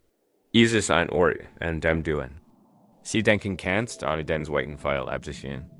Es ist ein Ort, an dem die Erinnerung auftauchen kann, und es das just ein Hinwort, was sie ist. Ein Gedank, ein Blatt auf dem Fluss, und nicht länger die Matcht hat, dir tiefste Leid. Du zu fügen, du hast das Floß nicht zerstört. Du hast dies einfach im Wasser zurückgelassen. Du hast dies losgelassen. Sein Zweck hat erfüllt. Ich lade sie ein, darüber nach. Dies stehen sie zu ihrem eigenen Heilungsprozess. Nutzen sie dies Praktiken. Als sanft Floß oder verwandeln sie in ein schwere Laster Erwartung. Können sie ihren Griff auf das Ergebnis lockern? Können sie darauf vertrauen, dass jeder kleine Moment der Achtsamkeit ein Paddelschlag ist, der sie dem Ufern her bringt, auch wenn sie es noch nicht sehen können? Lasst uns kurz an das andere Ufer denken. Stellt euch nur für einen Moment, wie es war, dort zu sein. Stellt euch, wir steht auf festem Boden. Ihr blickt über das Wasser zurück und seht das Ufer, von dem ihr gekommen seid. Ihr seht, es noch, über dieses Weitweg. Es hat nicht mehr die Kraft, euch zurückzuholen. Es spürt die Sonne auf ihrem Gesicht, den festen Boden unter ihren Fühlen. Ihr atmet tief ein, und ihr Lungen füllen sich mit frischer, sauberer Luft. Ein Gefühl der Leichtigkeit breitet sich in ihren Schultern aus. Dort, wo ihr früher den schweren Sack mit Steinen und das Schwerfloß getragen habt. Ihr seid frei. Nicht frei an ihrer Vergangenheit, sondern frei von der deiner Vergangenheit. Die Erinnerungen sind Teil deiner Reise, die Geschichte, wie du ein Floß gebaut und mutig einen großen Fluss überquert hast. Aber sie sind nicht länger dein Ziel. Dein Ziel ist higher, in diesem friedlichen Ufer, wo der Rest deines Lebens auf. Dich Wortet, halt dieses Gefühl von Leichtigkeit und Freiheit fest. Es ist nicht nur ein Fantasie. Es ist das Versprechen der Praxis. Jedes Mal, wenn du Achtsamkeit statt Grübelei willst, baust du den Fluss. Jedes Mal, wenn du Samtlet statt Selbstverteilung willst, paddelst du diesem Ufer entgegen. Vertrau der Reis. Das Floß ist da, dir zu dienen, nicht obedient zu werden. Nazis Gott und sei bereit ist dankbar. Loszulassen, wenn die Zeit gekommen ist. Natürlich, lasst uns unsere Reise fortsetzen. Wir haben gelernt, dass Floß unserer Praktiken nicht als Last zu sehen, sondern als Werkzeug, den großen Fluss zu überqueren. Nun müssen wir uns die Schwarzen Stem, aus denen dieses Floß bestet, genauer ansehen. diejenigen, die uns im Flussbett verfangen und uns daven abhalten können, das andere Ufer zu erkennen. Wir stehen an Flussufer, unser Flows der Praxis in der Hand. Wir haben Diese, das dies Flows ein Werkzeug ist, das man benutzen kann, keine Last, der man tragen muss. Da, wenn wir ansehen Konstruktion ansehen, bemerken wir vielleicht, dass eines der Steam norig und unglaublich schwer sind. Sie sind vom alten Schmerz durchweicht. Einer der schwersten dieser Steam ist das Holz der Grolls, der Schuljowissen, des Zorns und der Bedauerns. Das Flows wirklich in anderen Ufer zurückzulassen, an Leikitche gegen das neue Land der Frieden zu reißen. Müssen wir die sanft befreien kannst der Vergebung erlernen. Das Vergebung kann sehr schwierig sein. Wir streben und sofort ihnen vergeben, nach dem, was sie getan haben. Mir selbst vergeben, nach den Fehlern, die ich gemacht habe. Es kann sich empfehlen, als wurden wir aufgefordert, zu sagen, dass das Geschehen in Ordnung aus. Der Verantwortung zu entlassen oder das Unrecht, das wir empfinden, wiedergutzunehmen. Das ist ein tiefreichendes Missverständnis der Vergebung. Wie sie im Buddhismus gelehrt wird, Vergebung oder Kshanti der alten Sprache ist es nicht für den anderen. Es gibt überhaupt nicht Unleid. Es ist ein Geschenk an dich selbst. Und was Groll und Schuldgewissen festzuhalten ist, als wird man jeden Tag Gift trinken und darauf warten, dass der andere stirbt, wird verletzt? Nur du, die brennen Kohle des Zorns, die du in der Hand heilst und die du eines Tages offen willst, versenkt den eigenen Handflag, genau heiren jetzt. Vergebung ist der Einweg, wies und JKT, die Hand zu öffnen und die Hand. Kohle fallen zu lassen, du tust dies nicht, weil der andere es verdient. Du tust dies, weil du verdienen es, vom Schmerz der Verbreitungen verschont zu bleiben. Lassen Sie uns dies anhand der klassischen Zen-Geschichte herbetrachten. Zwei Mönche waren gemeinsam auf einer Pilgerreise unterwegs, die sie viele Kilometer weit geführt hat. Sie kamen in einen Fluss, dessen Brückweg gebaut worden war. Eine Jungfrau in Feindseit gekleidet stand am Ufer und worked verzweifelt. Sie traut sich nicht, das riesende Wasser zu überqueren, aus Angst, ihren Schatten Kimono zu. Ruhen Lehren. Wortlos ging der Lehr der beiden Mönche auf sie zu, hab sie auf seine Rücken. Trug sie über den schämmenden Fluss und setzte sie sanft am anderen Ufer ab. Sie verbeugte sich kurz und setzte ihren Weg fort, ohne auch nur ein Wort denkst zu sagen. Die beiden Mönche setzten ihr Ries fort. Da der junge Mönch war watten. War empört, in seinem inneren Tat ein Sturm der Entrüstung. Wie kann das tun? Dachte. Mönchen ist es verboten, eine Frau zu berühren. Und sie war so undenkbar. Sie hat ihm nicht einmal gedenkt. Hat sein Gelübde gebrochen. Hat Schand über uns gebracht. Stundenlang Jinge in aufgeheultem Schweigen ließ. Die schien in seinem Kopf immer wieder Revue passieren und schürt das für seinen Prang. Schließlich, als die Dämmerung herinbrach, konnte sich nicht länger beherrschen. Platzte heraus und rief dem Laternen Mönch zu. Wie konntest du das da hinten tun? Du kennst unser Gelübde. Du hast dies Frau Barrier, du hast sie getrgen. Was hast du dir dabei gedacht? Der Mönch sah seinen Begleiter MIT. Ruhigen, freundlichen Augen. Lächelte schwach und sagte, ich habe die Frau wie Stunden im Fluss abgesetzt. Warum trägst du sie immer noch? Das ist die Frage. Der dir die Vergebung hüt abendstellt. Das Arenas ist vorbei. Da sie haben gehört der Vergangenheit. Wie die Frau Fluss ist sie abjagt. Warum trägst du sie immer noch im Kopf? Mal, wenn du ganz recht wiederholst, mal, wenn du diesen Wuttenfall oder das Gefühl der Ungerechtigkeit spürst, nimmst du dies Frau wieder hoch. an leads sie dir wieder auf den Rücken. Du trägst dein Last, der Vergangenheit, angehört. Dies Vergebung hat oft zwei Gesichter, und wir müssen mutig genug sein, beide zu betrachten. Das erste und oft offensichtlichste ist, ihnen zu vergeben. Das bedeutet nicht, dass du sie anrufen musst. Es bedeutet nicht, dass du ihr Freund sein musst. Es bedeutet nicht, dass das Geschehen akzeptabel war. Es bedeutet lediglich, dass du dich bewusst davor entschiedest, nicht länger zuzulassen, dass Handlungen den Herrs vergiften. Es ist eine innere Befreiung. Du kündigst den Erbarmen für das Leiden. Es ist ein Erkundet, dass den Seelenfrieden wichtiger ist als ihr Fehlverhalten. Es ist der ultimative AKT der Rückgewinnung deiner Macht. Du lässt nicht länger zu, dass den Innersten von jemandem bestimmt wird, der gar nicht da ist. Das weit und oft schwieriger sieht der Vergebung ist, sich selbst zu vergeben. Wie beirrst du es zuerst? Du spielst den eigenen Fehler immer wieder durch.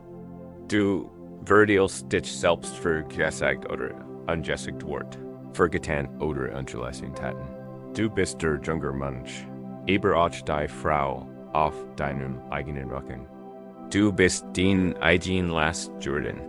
Selbstvertrauen bedeutet anerkennen, dass du damals mit dem Verständnis der Weisheit und der emotionalen Kapazität, die du damals hattest, getan hast, was du getan hast. Du hast den Bestes gegeben. Dich weiterhin für Taten zu bestrafen, bedeutet dir diesen zweiten Pfeil immer wieder ins Feuer zu schicken.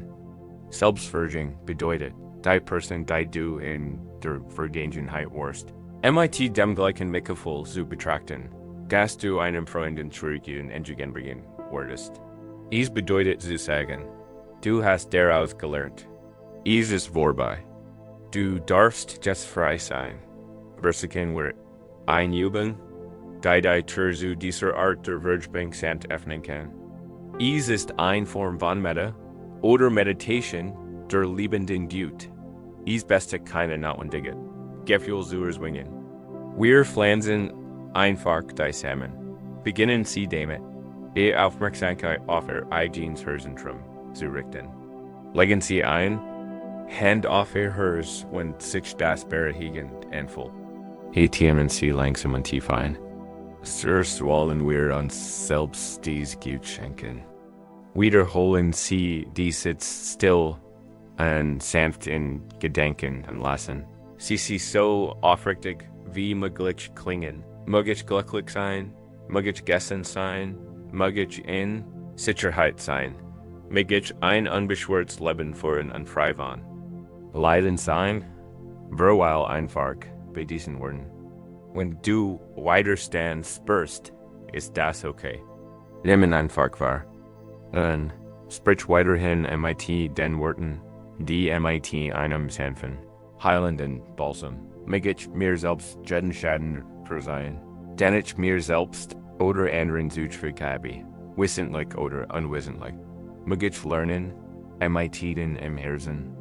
Zu lieben, die jemanden, für den sie einfach unkompliziert zunehmen.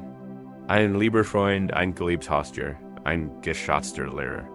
Behalten Sie Ihr Bild im Gedächtnis und sagen Sie ihr derselben.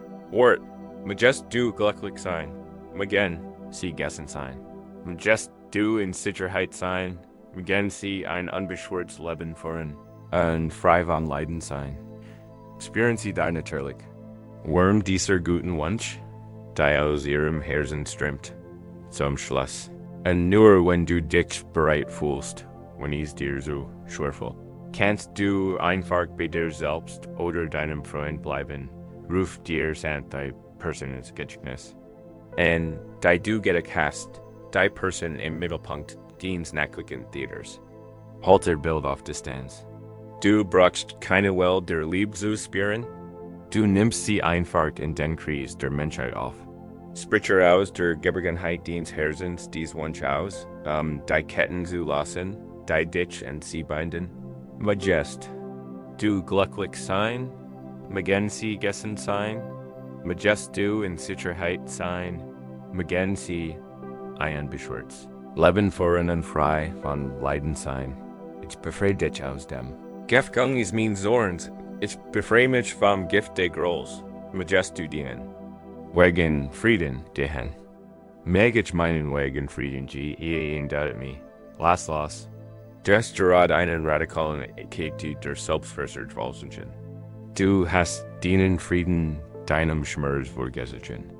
Du hast den Hand gifnet und die glahend Kohle auf den Boden fallen lassen. Du hast die Frau von deiner Rücken genommen und sie im Fluss abgesetzt. Du fühlst dich jetzt leichter. Du bist freier. Und in dieser neuen leichtige Wort tiefer möglich. Wir haben gerad die Mutig und zärtlich. Arbeit des Verseins auf uns genommen und die glahend Kohle de Grolls aus unserer Hand fallen lassen.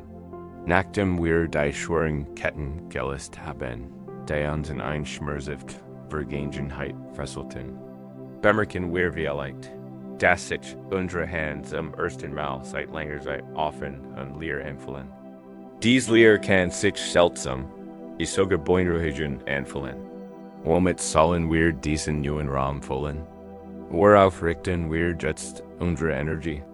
Wir können damit beginnen, die Trümmer der Vergangenheit zu durchforsten, nicht weiter Grund zu finden, sondern die verborgenen Jewelen zu entdecken, die schon immer da waren. Das ist Dankbarkeitspraxis. Dies ist kein Aufruf zu falscher Positivität. Wir werden nicht so tun, als wir der Schmerz nicht real oder der Verlust nicht passiert. Das war eine weitere Form der Verlohnung. War Dankbarkeit in Zen bedeutet nicht, die Dankbarkeit zu ignorieren.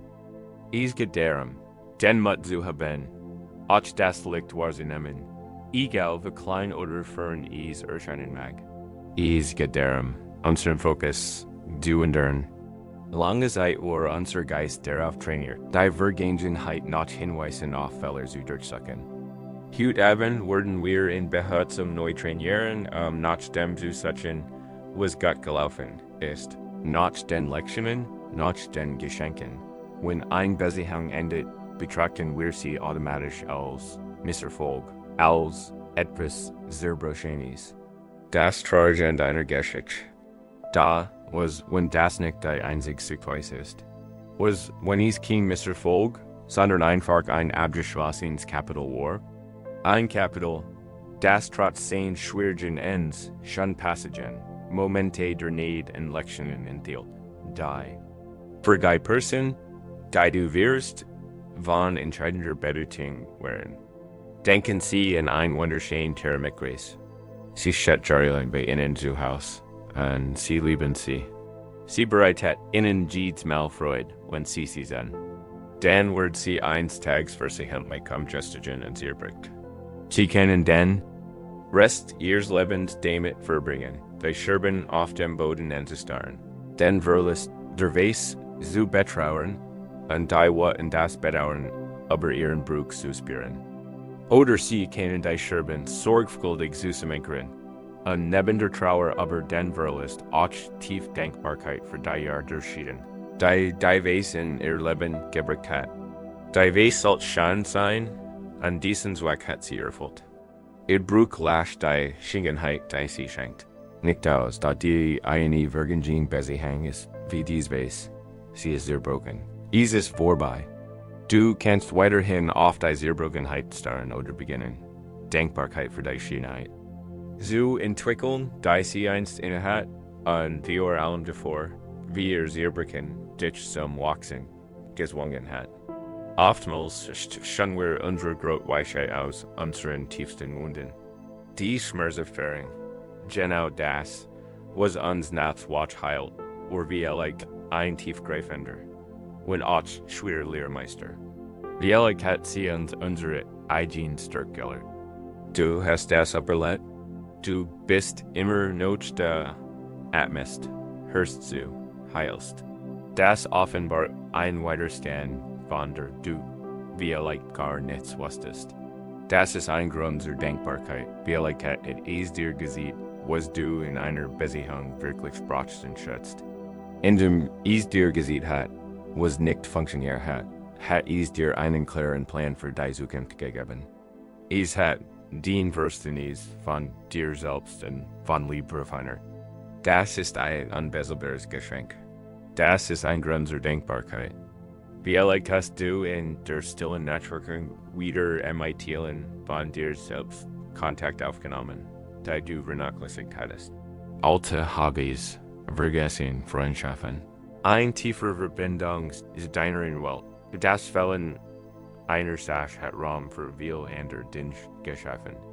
Das ist ein Grund zur Dankbarkeit, doch geht nicht darum, dankbar zu sein für den Schmerz. Geht darum, dankbar zu sein für Lehren aus den Schmerz. Das ist ein alchemistischer Ecke. Verwandelt das Blei der Trauer in das Gold der Weisheit. So schreibt man das Ende der Geschichte neu.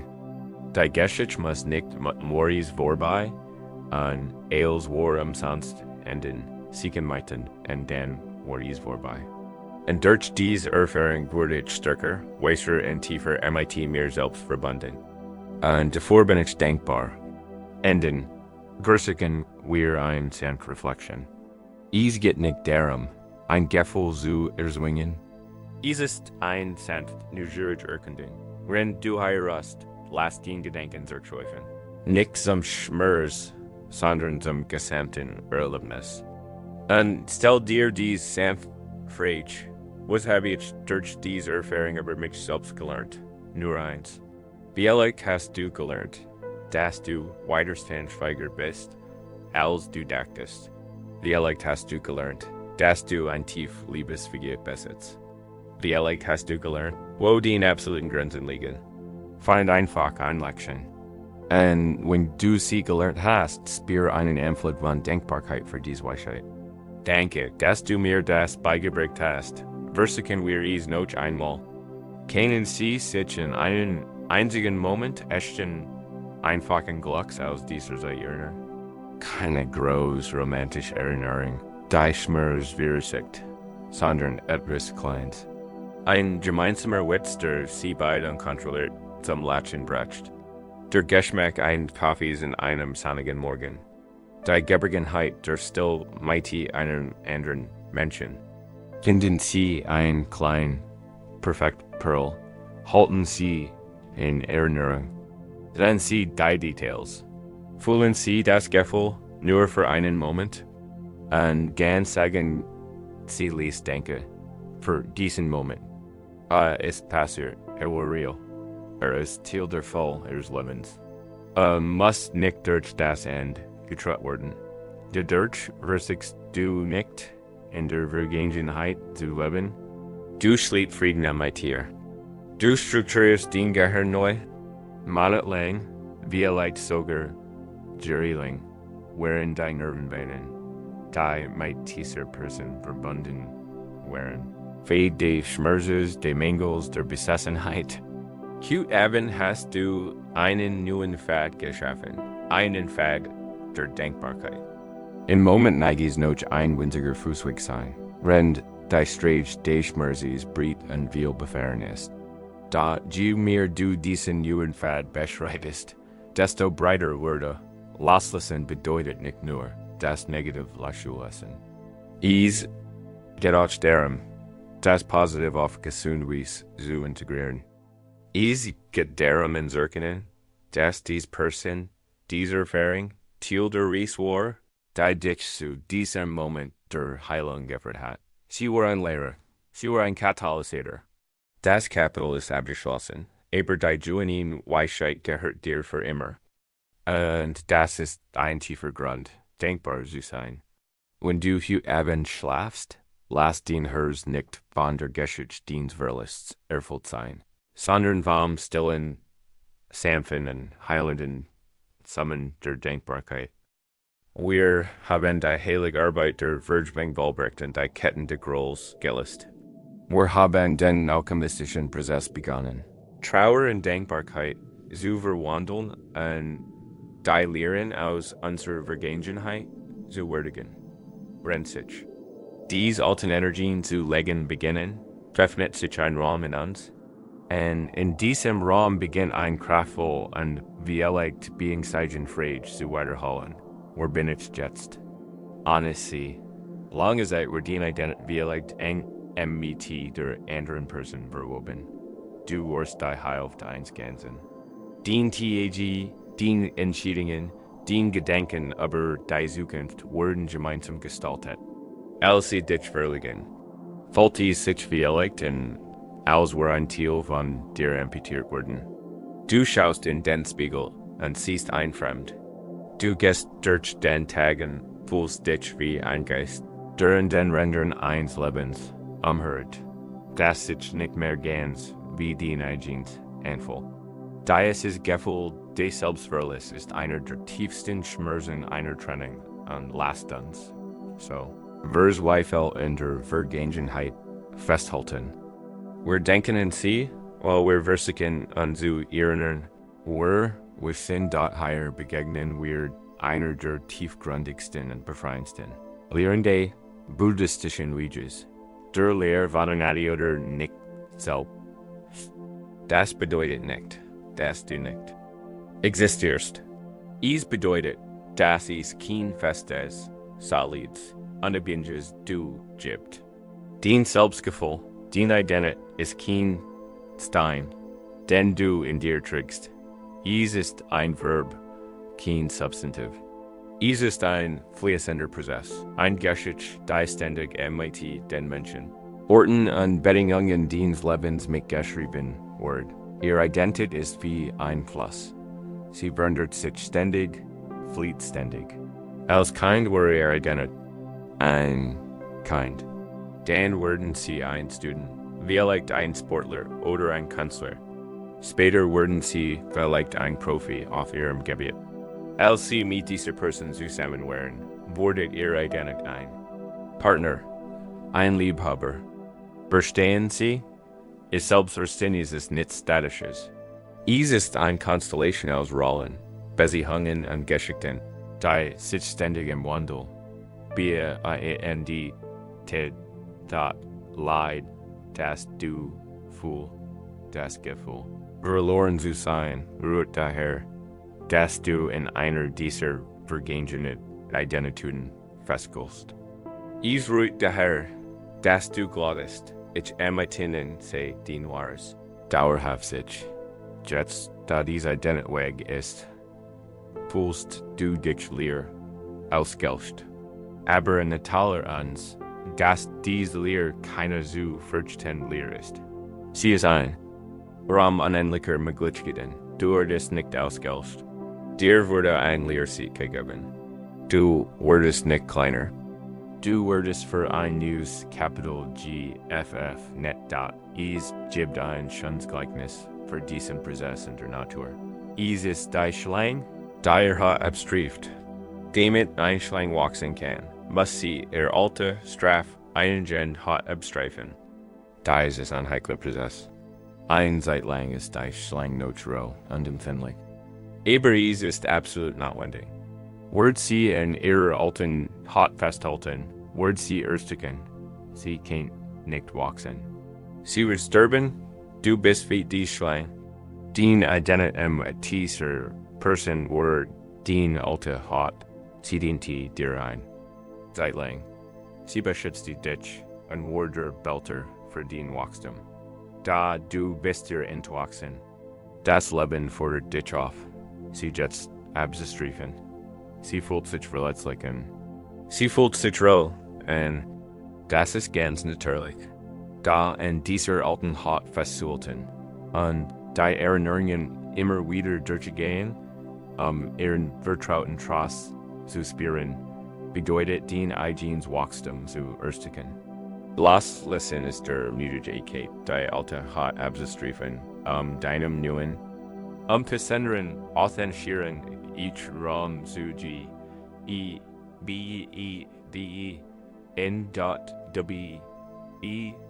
bist du jetzt, du bist nicht die Leer, sie hinterlassen haben. Du bist derjenige, der sich dieser Leer bewusst ist. Du bist derjenige, der in diesem Moment in diesem Raum atmet. Du bist derjenige, der all die Weisheit aus deinen vergangenen Kapiteln in sich trägt. Du bist ein Wesen voller unentdeckter Potenzial, Interessen, denen du nun nachgehen kannst. Freundschaften, die du nun vertiefen kannst, an einer Beziehung. Zu dir selbst, du nun auf ein Wies pflegen kannst. Die vorher nie möglich war dort dies ist keine Aufgabe, die du erfüllen musst. Es ist eine Entdeckung, die du zulassen musst. Es ist ein Rückgewinnung von Energie. So, solange hast du den kostbare Lebenskraft, den Aufmerksamkeit, den Prana, ist nicht auch in zurückgeflossen. In einer Erinnerung, in einen Geist, es ist Zeit, es Heimat zu nennen. Versiken wir es mit einer Rückgewinnungsbahn. Da ist es ein Visualisierung. Also, lass mein Wort einfach ein Bild in deinem Kopf entstehen. Beginnen Sie damit, Ihre Aufmerksamkeit wieder auf Ihr Herzenzentrum zu lenken. Stellen Sie sich einen kleinen warmen Lichtkugel in der Mitte Ihrer Brust. Vio, das ist Ihr innerer Kern. Das ist Ihr Geist. Das ist Ihr EMAT. Basis.st. OENC. Tich nun die Person Vio. Und die Sie gedeckt haben. Stellen Sie sich in respektvollem Abstand vor. Achten Sie auf die Lichtquellen, die Energiestrang, die von Ihrem Herzen zu erfahren. Es sind die Fäden Ihrer ständigen Gedanken, Ihrer Sehnsuchts, Ihres Grübelns, Ihrer was wir lenken tun. Sind Sie, die wir von Ihrem eigenen Licht Sie zu ergästigt haben, einen Geist in Ihrem Kopf, im Leben zu erhalten. Jetzt wirst du mein tiefer Lieb und Respekt. Soll dir selbst als auch ihnen gegenüber die Energie zurückgewinnen. Vor in Gedanken ein Gest der Befreiung aus. Stell dir wie, du nimmst ein golden Schier und schneidest sanft und liebevoll die Schnur durch. Oder du siehst einfach, wie sie sich im Licht auflösen. Und die Schnurgel werden beobachtet. Wie all die wunderschönen Fäden deines eigenen Lichts zu dir zurückfliehen. Sieh, wie dieser Fluss aus Energie, aus goldenem Licht, zurück in die Lichtkugel deines Herzens flieht. Spür, wie den Herzenzentrum wärmer, heller und lebendiger wird, wenn den eigenen Lebenskraft zurückkehrt. Es ist kein aggressiver Ecke, es ist ein liebevoll und notwendig Rückgewinnung. Du nimmst ihn nicht weg. Du holst dir einfach zurück, was dir schon immer gehört hat. Den Aufmerksamkeit, den Fokus, den kostbares Leben. Spür dieses Gefühl der Ganzheit. Spür dieses Gefühl in sich geschlossen, strahlend und vollkommen zu sein, genau hier, genau jetzt. So wie du bist. Atme dieses Gefühl ein. Das ist den wahres Ich, nicht die Hilft eines Ganzen, sondern ein ganzes Wesen, das in seinem eigenen Licht. Die Frage ist nicht, wo bin ich an Sie? Die Frage ist, wo möchte ich werden mit all der wunderbaren Energie, die ich gerade zurückgewinnen habe? Die Tafel ist sauber, das Blatt ist leer, die Altaha ist abgestrichen. Run Sie sich in diesem Raum reinen Potenzials aus. Ist nicht leer, steckt voller Möglichkeiten. Und die Reis herauszufinden, was als nachwuchst ist. Das groß heilige Abentur ihres Lebens. Ein Abentur, das heute Abend beginnt. Wenn Sie tief in der Fall Ihrer eigenen Seins ruhen, wir haben gerade die kraftvolle Arbeit geleistet. Unsere eigene Energie zurückzugewinnen. Unseren Geist aus der Vergangenheit heimzurufen und in der Fall unseres Seins zu stehen.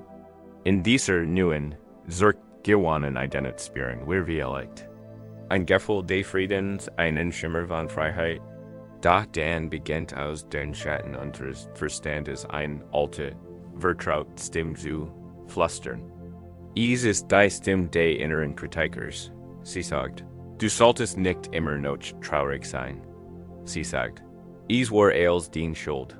Sie sagt, du heilst nicht schnell genug. Sie sagt, warum denkst du immer noch daran? Du solltest. Da links darüber hinweg sein. Die Stimme ist der Meister des weiten Pfeils. Sie ist die Kalsowieler unserer tiefsten Leiden.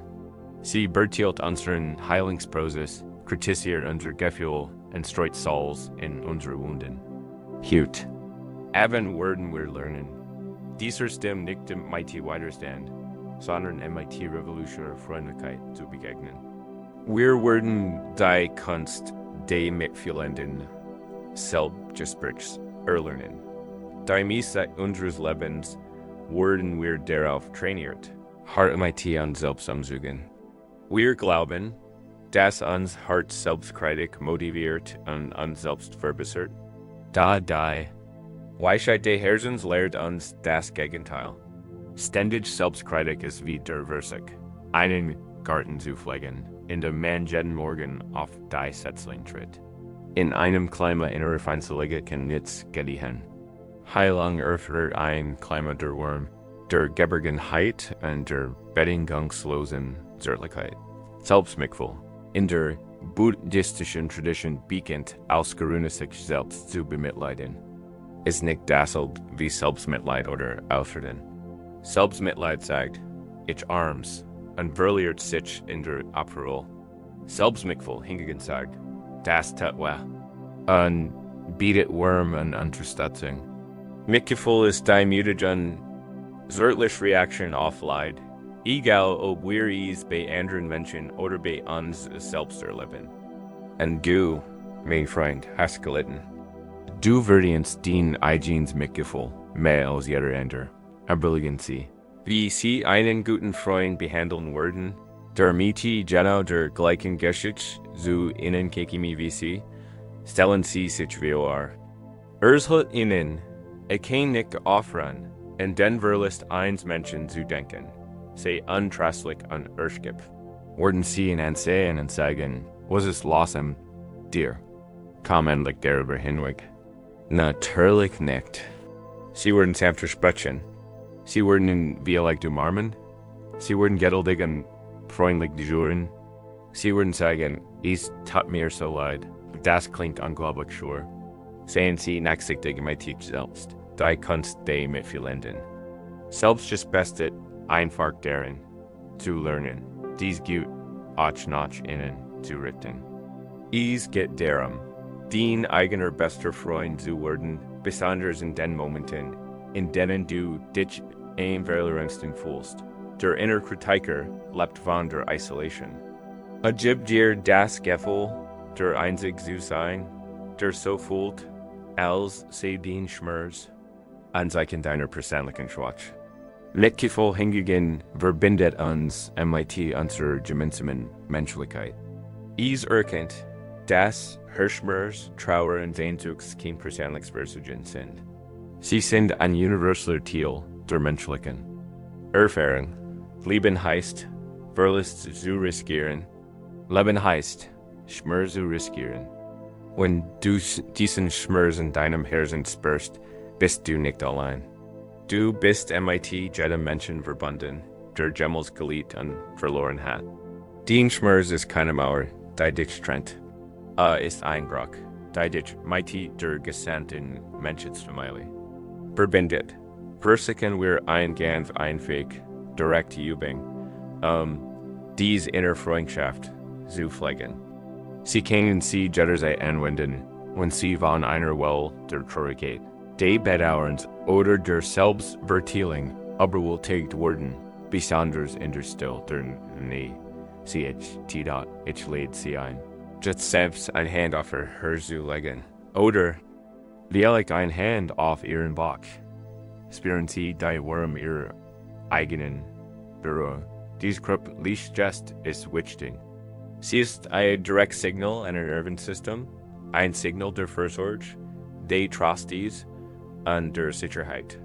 Es ist just ein Liebewohl in Elternteils, der sein kann Barrheit. Atmen Sie just langsam und tief ein, und lassen Sie uns mit die drei einfachen Erkenntnissen erkennen, was in diesem Moment wahr ist. Wenn Sie sich freundlich verhalten. Wiederholen Sie die Sitz im Stillen und lassen.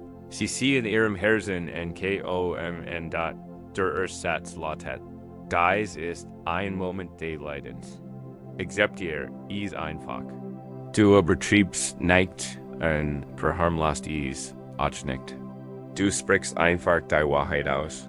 Das tut weh. Das ist Scherzhaft. Das ist Traurigkeit, in dem du das Leiden benennst. Nimmst du im sehen Weg Monstries Macht an? Siehst du als das? Was ist das? Eine Erfahrung, die du CST der Zweitsatz lautet. Leiden ist ein. Tildeli BENS dies ist die Bruch unserer gemeinsamen Menschlichkeit. Du erinnerst dich daran, dass du nicht allein bist. Andere Menschen fühlen sich genauso. Das ist Teil der gemeinsamen Menschheit. Das ist normal. Es ist okay, so zu fühlen. Viele Menschen haben diesen Schmerz wie mir gespürt. Dieser Schritt Elges soffert das isolierende Gift der inneren Kritikers auf. In der Drittsatz. Damit die äußerste Zärtlichkeit vorgetragen wird, lautet, mag ich in diesem Moment nicht zu mir selbst sein. Dies ist der Werkstoff der Mikvels. Es ist ein sanfter Wunsch, ein tief empfundene Absicht. Du erlaubst dir, sanft zu sein. Du schenkst dir selbst die Wärme, die du anderen so freigebig schenkst.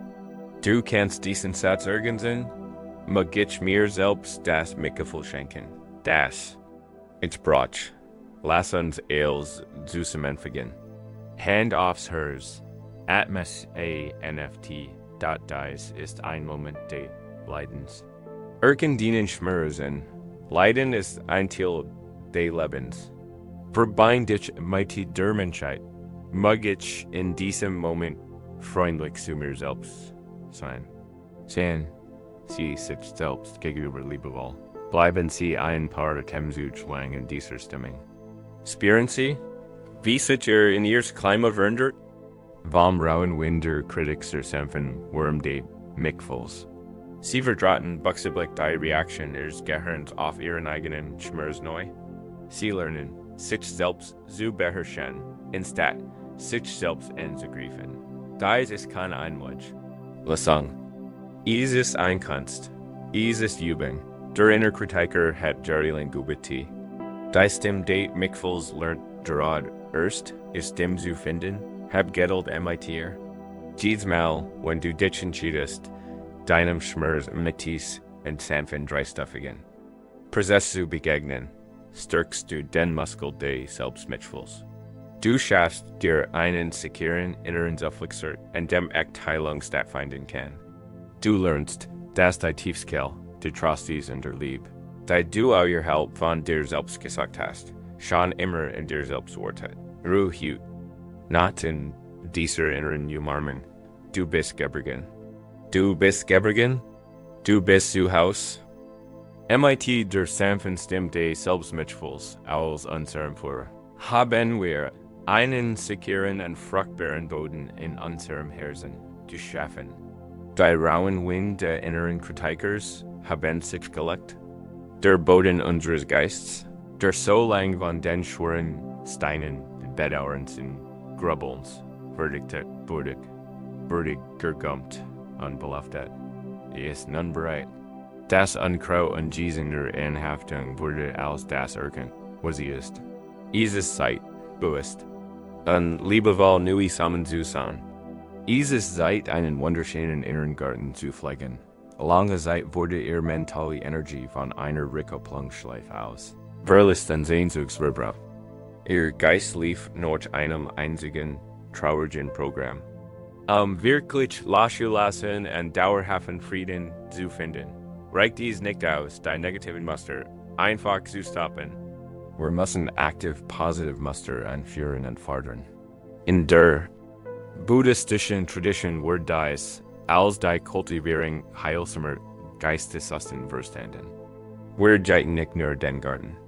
Wir pflanzen praktisch Blumen, Boom und Heilkräuter, die MIT zu unser Gesamtsein werden, die wirksamsten Samen, die wir pflanzen können, sind bekannt als die wir unermesslichen oder die Brahmaharise. Werden unermesslich, Janet, while Wachstum Spansiel unendlich ist. Sind wir Herzensgegenschriften. Die, wenn sie kultiviert wurden, direkt zum Ende Leidens für selbst und ander voran. Sind Leben gut, mitgefühl, mit Freude und Gleichmut. Der Ursamen ist der Gut oder Metadies ist der einfach, bedingungslos Wunsch, das alle Wesen, auch wir selbst, glücklich sein mögen. Wir haben dies in unserer Vergebungspraxis angesprochen. Ist die Grundlage eines gesunden Herzens. Ist ein sanft, strahlender Wurm, ein grundlegende Freundlichkeit gegenüber allem Seienden. Ist das Gegenteil von Missgunst, oder what? Wenn wir ein Groll gegenüber jemandem aus unserer Vergangenheit feststecken, ist unsere Meta blockiert.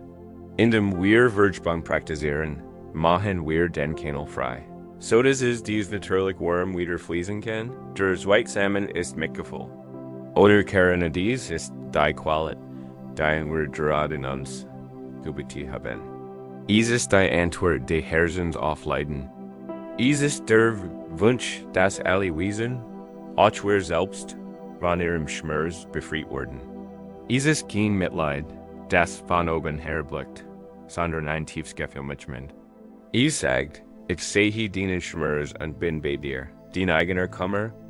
Genau das, was dir so viel Schmerz bereitet hat den Boden deines Herzens bereitet und unglaublich fruchtbar für Mitgefühl gemacht. Den One kann zu deiner Weisheit werden und dein Fähigkeit vertiefen. Das Leid anderer zu verstehen und dich maintenance zu identifizieren. Der dritte Samen ist vielleicht das stärkste Gegenmittel gegen die Trauer, die sie empfunden haben. Ist mit Freude oder müde. Ist die Fähigkeit, sich über das Glück anderer zu freuen. Ist das Gegenteil von Eifersucht und Neid. Wenn wir uns in unserer eigenen Geschichte von Mängel und Verlust verlieren, wird unsere Welt sehr klein und egozentrisch. Wir sind in der glücklich Paare und wir spüren einen Stick der Bitterkeit. Wir rennen vom Glück eines Frühens und spüren einen Schatten auf unserem. Dies ist ein Zeichen davor, dass unsere Müdigkeit unbebaut, Mitgefühl und Freude zu. Praktizieren ist ein radikaler Schritt, der unseren Horizont erweitert. Ist die Praxis, bewusst nach dem Glück anderer zu setzen und selbst deren teilhaben zu lassen. Wenn sie ein Kind Lachen sehen, können sie innehalten und ein Auflickern dieser puren Freude in ihrem eigenen Herzen spüren, anstatt es als Hintergrund zu betrachten. Wenn ein College befördert wird, können sie seinen Erfolg bewusst feiern, als wäre es ihr eigener. Diese Praxis ist so kraftvoll, weil sie ansieht, dass Freude kein Napsgut ist. Sie ist im Überfluss vorhanden, indem wir uns im Glück anderer erfreuen, erleben wir täglich 100-mal Freude, anstatt darauf zu warten, dass in unserer eigenen kleinen persönlichen Geschichte etwas gut geschieht. Es befreit uns aus dem Gefängnis des Vergleichens und verbindet uns im Eitigen Hosien der Freude. Der uns umgeht, der Wirte und letztsamen ist Gleichmut, oder Upekadis ist die Krenenweisheit der Weir. Es ist ein tiefes, unerschütterliches Gleichgewicht des Geistes. Es ist die Fähigkeit, angenehmes und unangenehmes, Freude und Leid, Gewinn und Verlust zu ertragen, ohne aus dem Gleichgewicht zu geraten. Es ist die Eigenschaft der großen Berges, der stabil bleibt, egal ob von Stürmen heimgesagt oder im Sonnenlicht bedeckt. Es ist das Verständnis, dass das Leben einständiges offen ewig ist und das wahre Frieden nicht daraus entsteht. Das angenehm festzuhalten und das unangenehm zu verdrängen, sondern daraus all das Große zu akzeptieren. Gleichmut ist der Tieffrieden.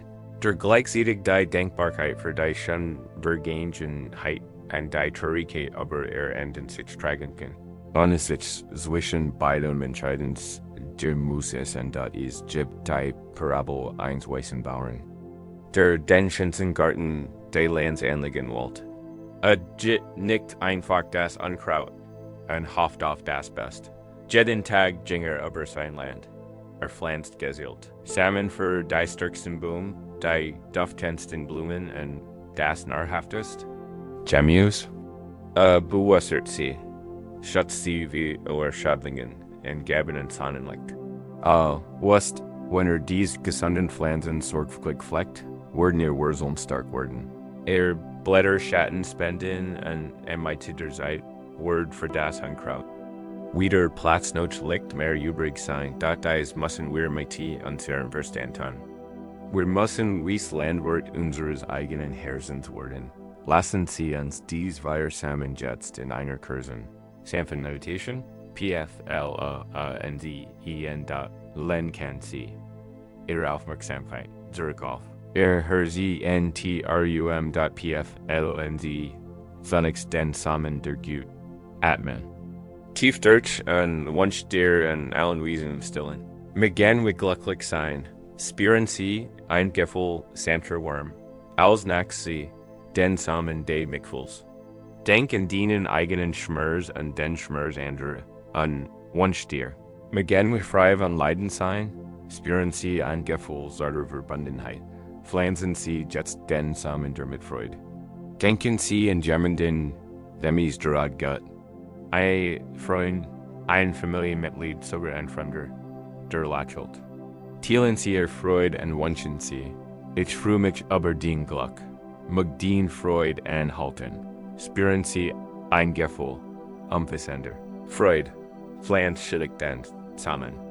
Der Gleichmut, spürt den Grund den Seins, stabil und ruhig.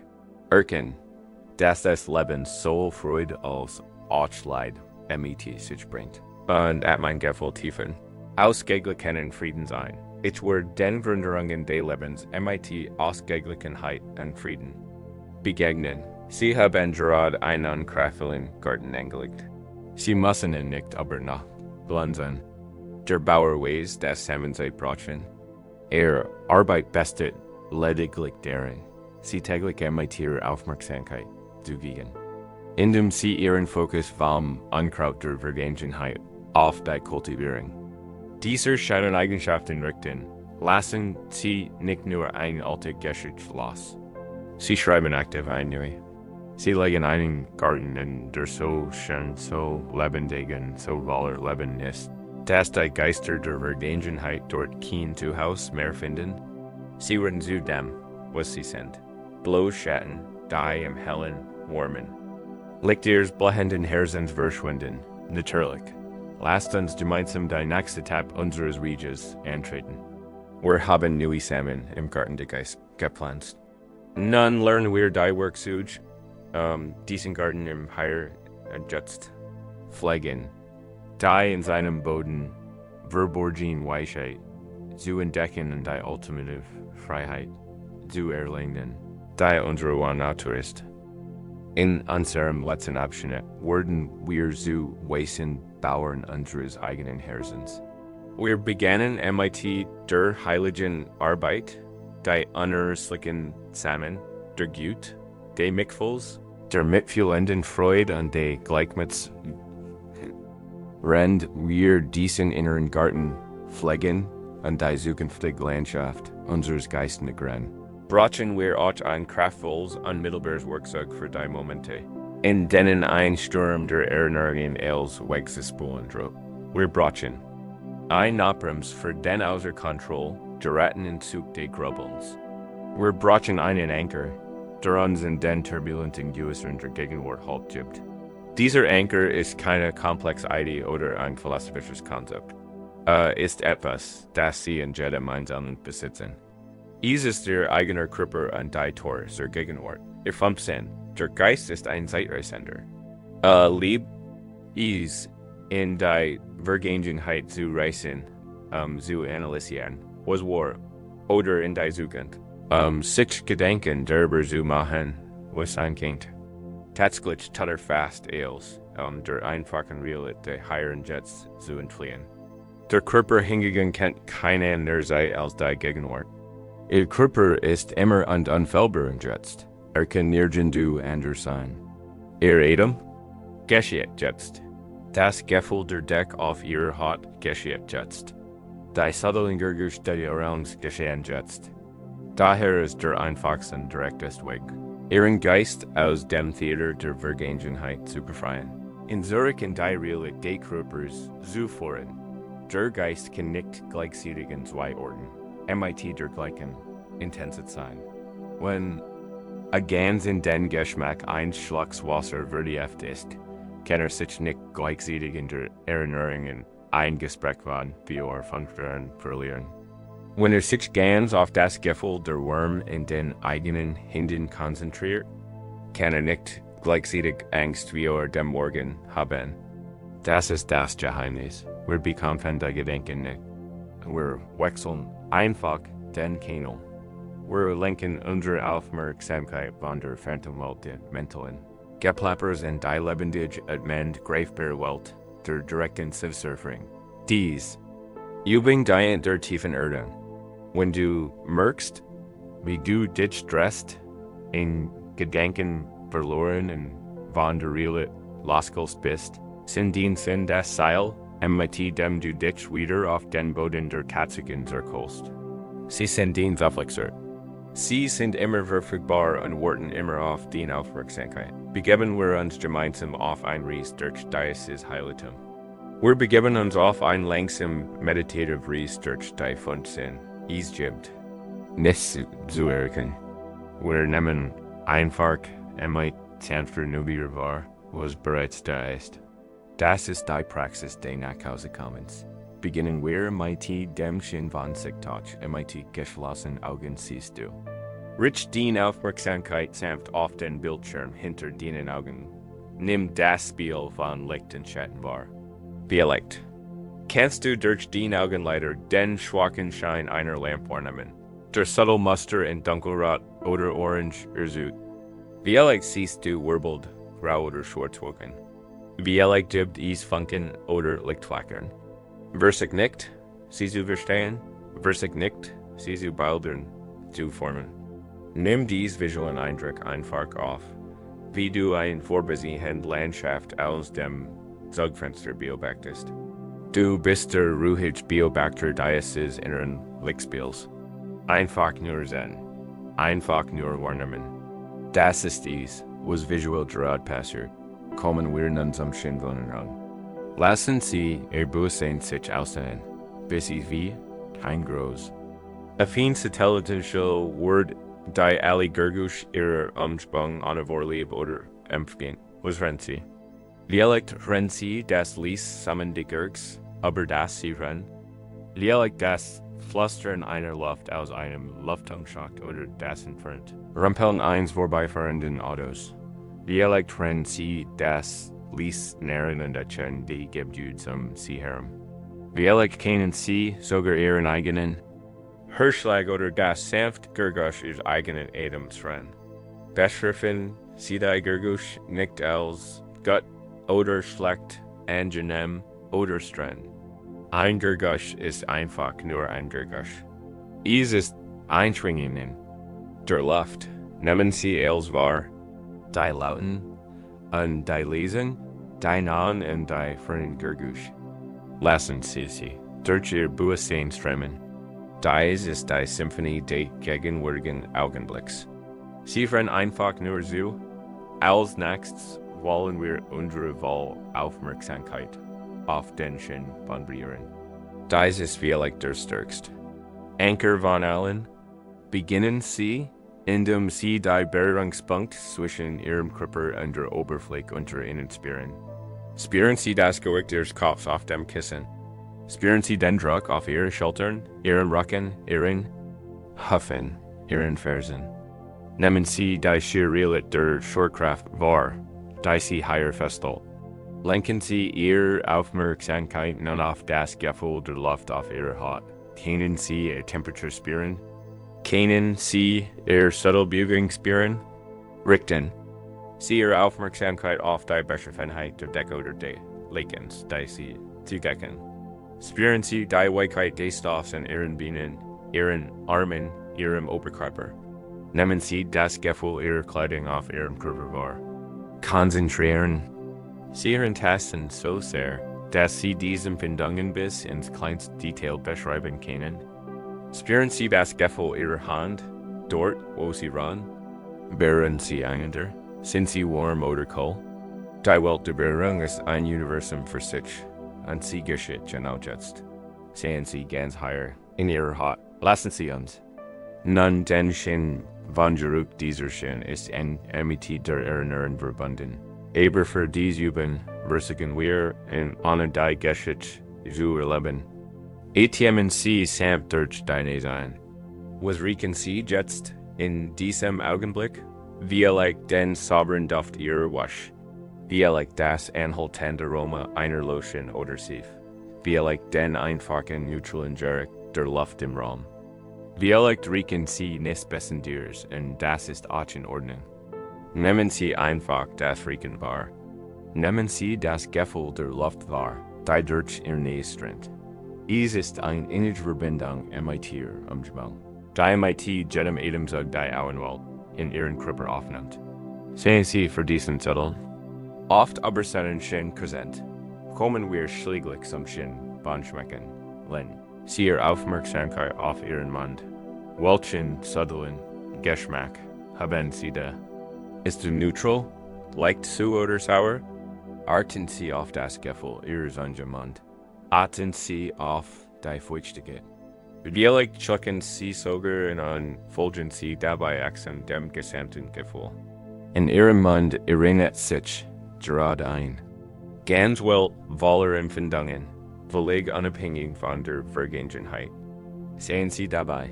Sie haben gerade den gegenwärtigen Moment vollständig erlebt. Sie haben sich in der unbestreitbaren Realität Ihrer Sinn verankert. Wie fühlen Sie sich? Vielleicht bemerken Sie, dass das Kino für diese paar Minuten geschlossen war. Der Projektor war aus, der Geist war still. Sie waren einfach nur da. Dies ist der Notausgang. Dies ist Ihr Anker. Immer wenn Sie merken, dass Sie von Gedankenströmen mitgerissen wurden, können Sie diesen Anker der Sinn fallen lassen. Halten Sie ihn und fragen Sie sich, welch 5 Dinge kann ich gerade sein? Welch 4 Dinge kann ich fühlen? Welch 3 Dinge kann ich reden? 2 Dinge kann ich riechen? Und 1 kann ich schmecken. Wenn Sie diese einweg Bestandsaufnahme abgeschlossen haben, finden Sie sich wieder auf dem festen Boden der Gegenwart. Sie sind zu Hause und hier Ihrem wahren Zuhause sind Sie sicher. Sie sind ganz. Und Sie können wirklich ruhen. Wir haben gelernt, an dem festen Boden der Gegenwart zu verankern und unser Sinn als Rettungslein zu nutzen, uns aus den stürmischen Meeren der Vergangenheit zu sehen. Nachdem wir uns in diesem Ort größer Stabilität verankert haben, können wir es uns nun leisten, etwas wirklich Bemerkenswertes zu tun. Wir können auf die Vergangenheit zurückblicken, nicht im Sehnsuchts- oder Bedauern, sondern mit demütigen Blick eins Weisheit zu kennen.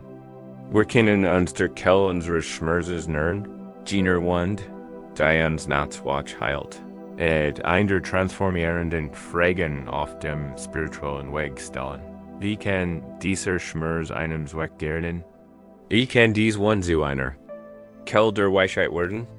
In unserer modernen Kultur wird uns beigebracht, Leiden als Fehler zu betrachten, als Problem, das es zu beheben gilt, als Wand, die so schnell wie möglich versteckt und vergessen werden muss.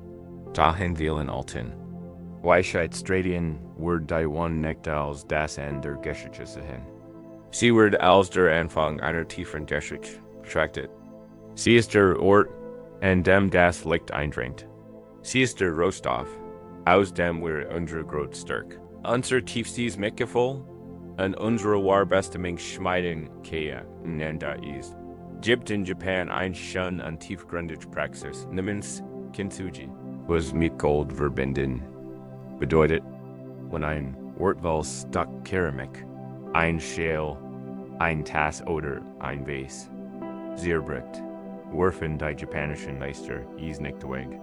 Statusen reparieren sie is in einem sorgfältigen Prozess. Sie setzen die Scherben sorgfältig wieder. Zusammen und reparieren die Riss mit einem speziellen Lack, der mit Gold, Silber oder Plattenpulver vermischt ist.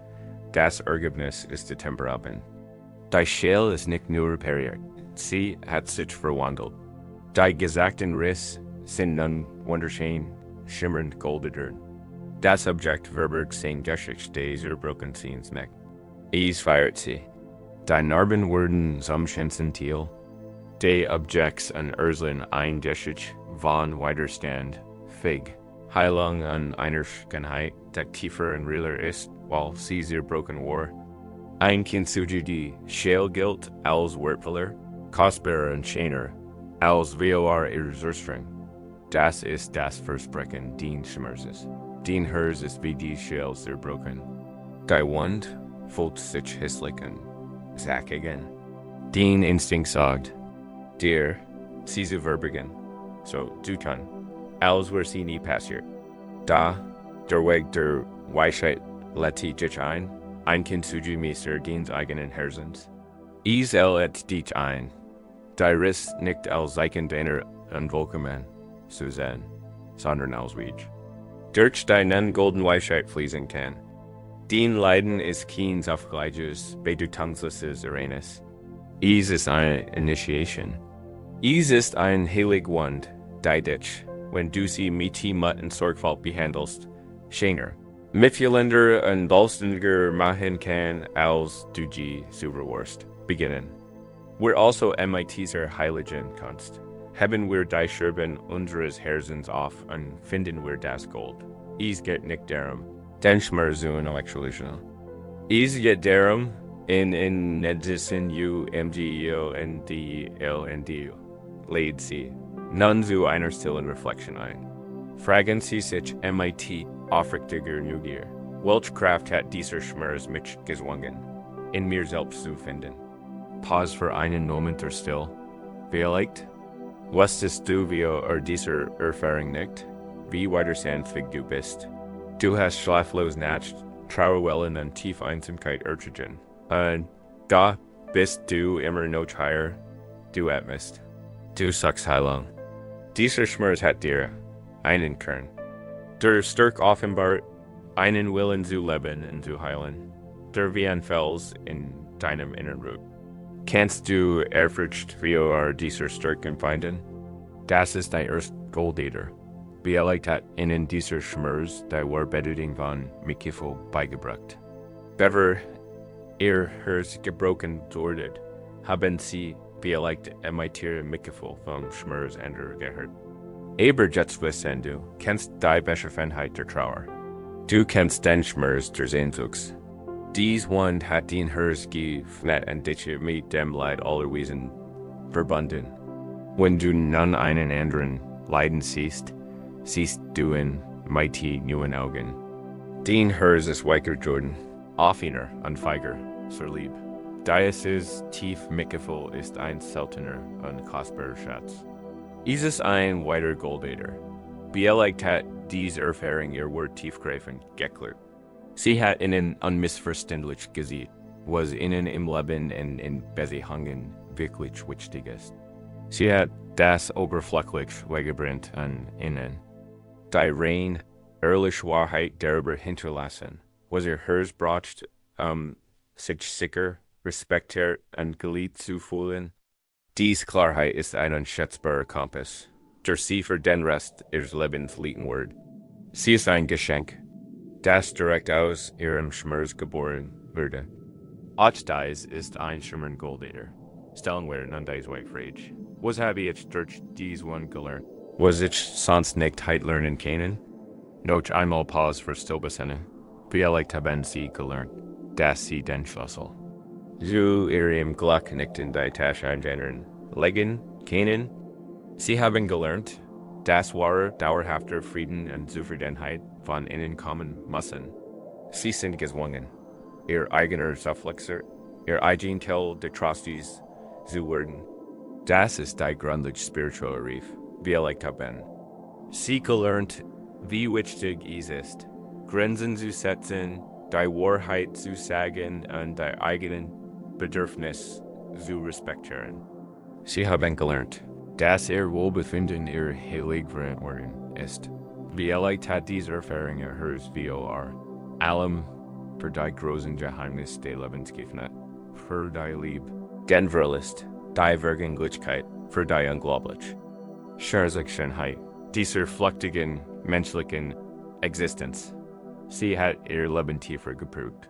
Sie hat ihre Seele Charakter und Weisheit verliehen, die sie in einem Leben in ungetrennter Ruhe nicht hätten erlangen können. Siehst du? Den Schmerz war nicht umsonst. War den Lehrer, den Initiator, den leidenschaftlicher und liebevoller Führer. Die Geschichte des Lebens ist keine Tragödie, aber ein sehr schöner Schlüssel. Es ist ein Epos berkenntlicher Meister, der mutig und wunderschön sein eigenes Herz, mighty Goldheil, behielten sie dies neu. Perspektive in ihrer Futurgen Nacht im Blick. Betrachten sie die Muster ihres Herzens nicht als hässliche Narben, sondern als ein Kart ihrer Stärke, als Zeugnis ihrer Widerstand, als ein einzigartiges und wunderschönes Muster, eingraviert in pure Gold. Ihre Zerbrochenheit ist die Quelle ihrer größten Schönheit. Ihr Wund ist die Quelle ihrer tiefsten Weisheit. Und in diesem Versen können sie endlich tiefen und sinnlichen Frieden finden, indem sie im wunderbaren, verwandelten Gift ihres eigenen geheilten Herzens ruhen. Wir haben die Weisheit in der Wund gefunden und unseren Schmerz in einen Sinn verwandelt. Indem wir in Elsken Zugemister sieht ein selber Schell. Wir haben das Gold gefunden. Nun sind wir bereit für den letzten und tiefreifendsten Schritt auf unserer Reise loszulassen.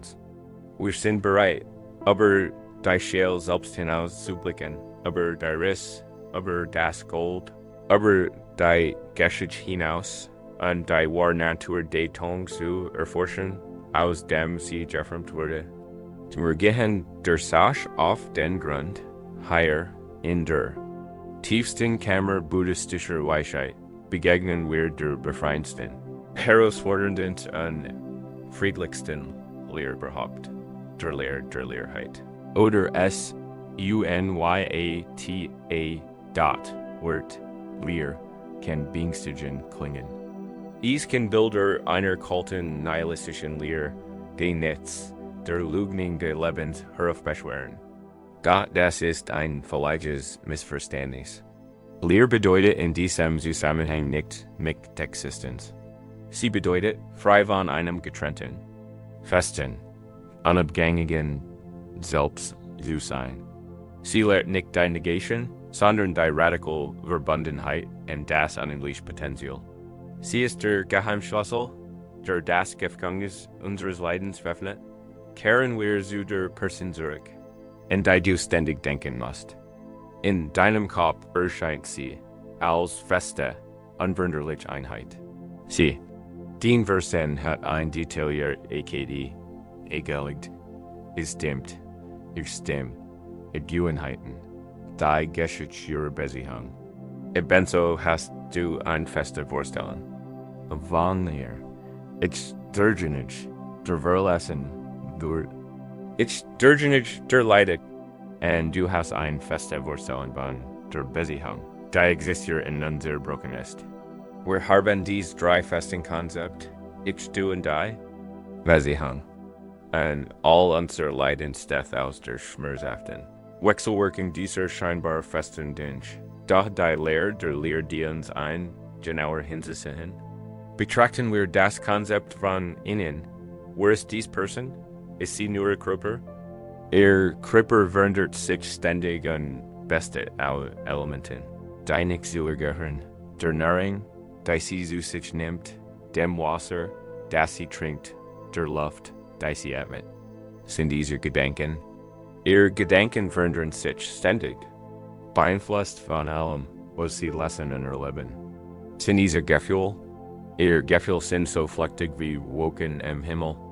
Wenn man ganz genau nach einem dauerhaften, unabhängigen sagt, das Getrennt von allem anderen im Universum existiert, kann man es nicht finden.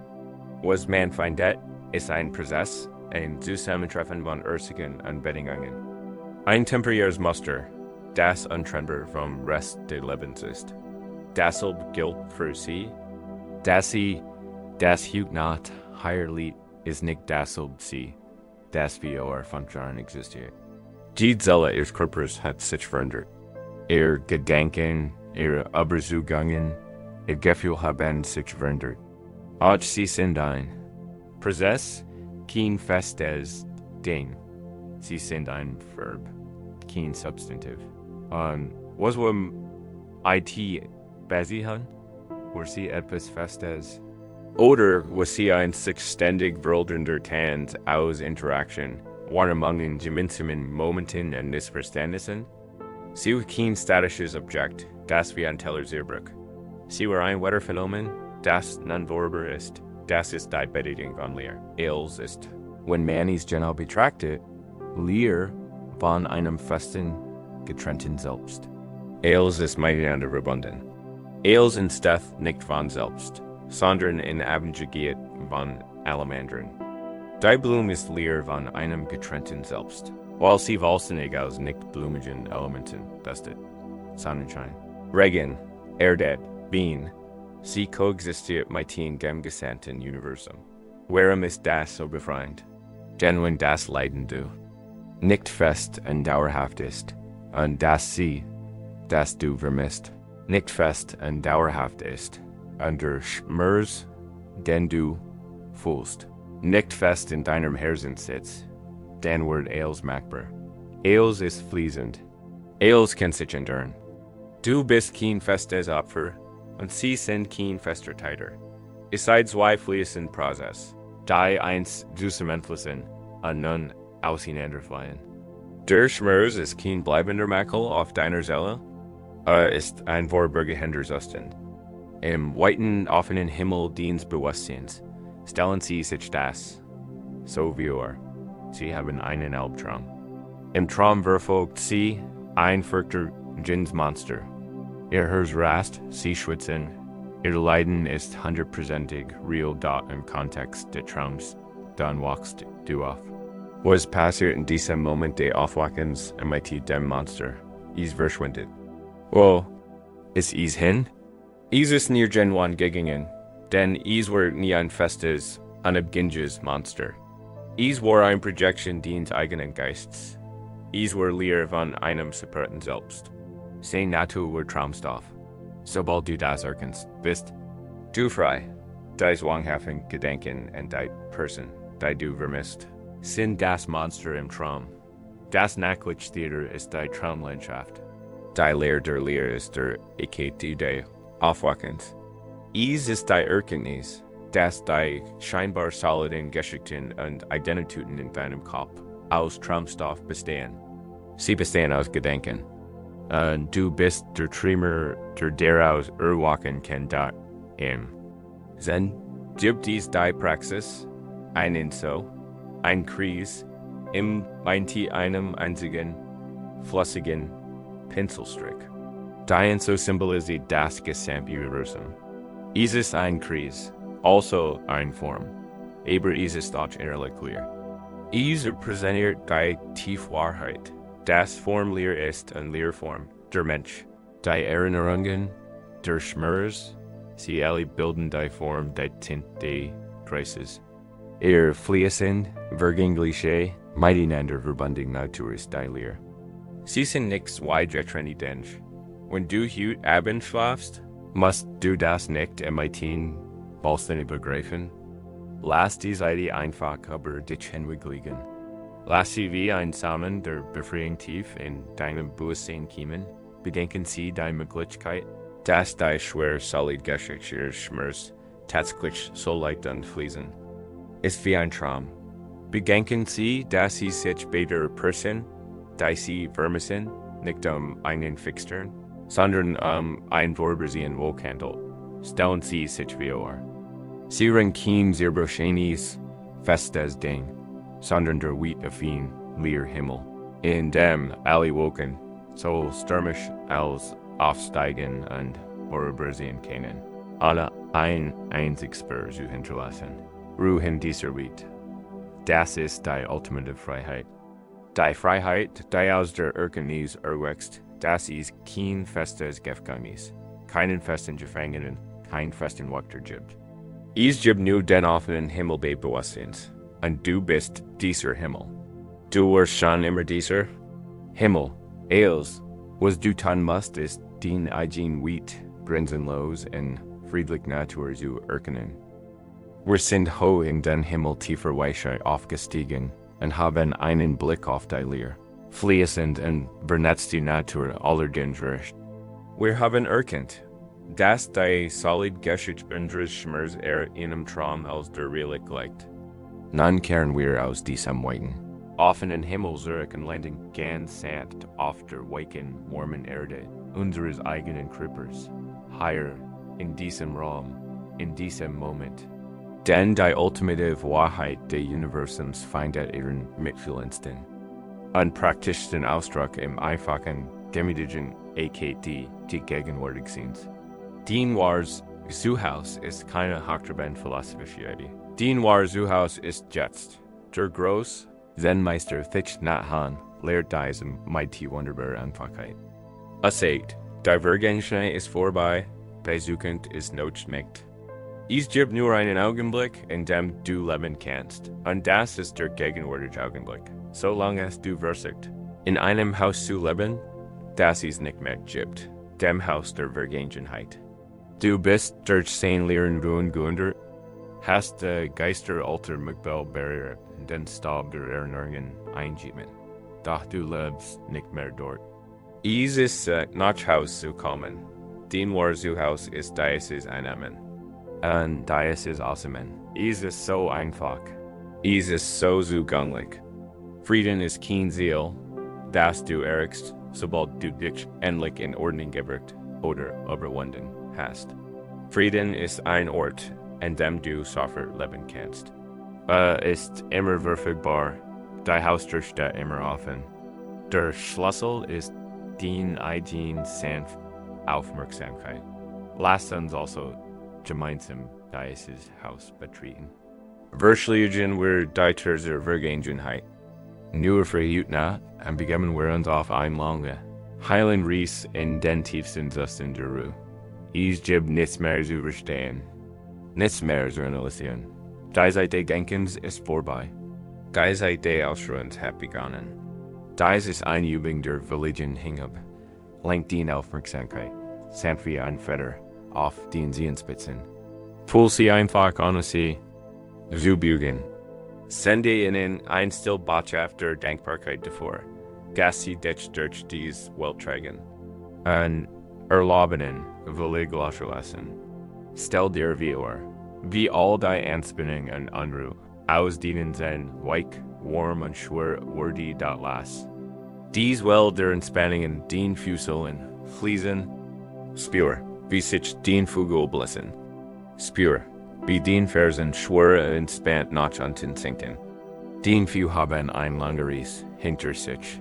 Sie sind müde. Gehen in jetzt Ruhe. Wolki oamien dot last dies sanft, warm well. Der Entspannung bis in den Natural und Waden fließen. Lass die Muskeln in denen Unterschenkel weich und locker werden. Du musst heute Abend nirgendwo hingehen. Du bist angekommen. Lass sie los, spüren sie, wie die Entspannung durch ihre Strength und die Spannung in diesen komplexen Gelenken erlöst. Und lassen sie in der großen, starken Oberschenkelmuskel fließen. Spüren sie, wie dies kraftvollen Muskeln butterweich werden und jeglich Verspannungen und Spannungen vollständig gelassen. Ihr Bein sind jetzt schwer, warm und tief entspannt. Lenkt die Aufmerksamkeit auf den Hüften, den Becken und die Gesäßmuskulatur. In diesem Bereich schlummern so viel tiefsitzende Spannungen, so viel unverarbeitete Emotionen. Lass diesen Bereich bewusst lockerer werden. Stell dir, du sinkst mit jedem Atmen tiefer in die Oberfläche unter dir, gehalten und gestützt. Lese die Verspannungen, lass los. Du bist sicher. Lassen Sie nun dies wunderbare Welt des Friedens erwirbelsbel hinaufliegen. Spüren Sie, wie sie sich über ihren unteren Rücken ausbreitet und die Last von innen elgest. Spüren Sie, wie sie sich durch ihren mittleren und oberen Rücken bewegt und alle Muskeln zwischen ihren Schulterblättern entspannt.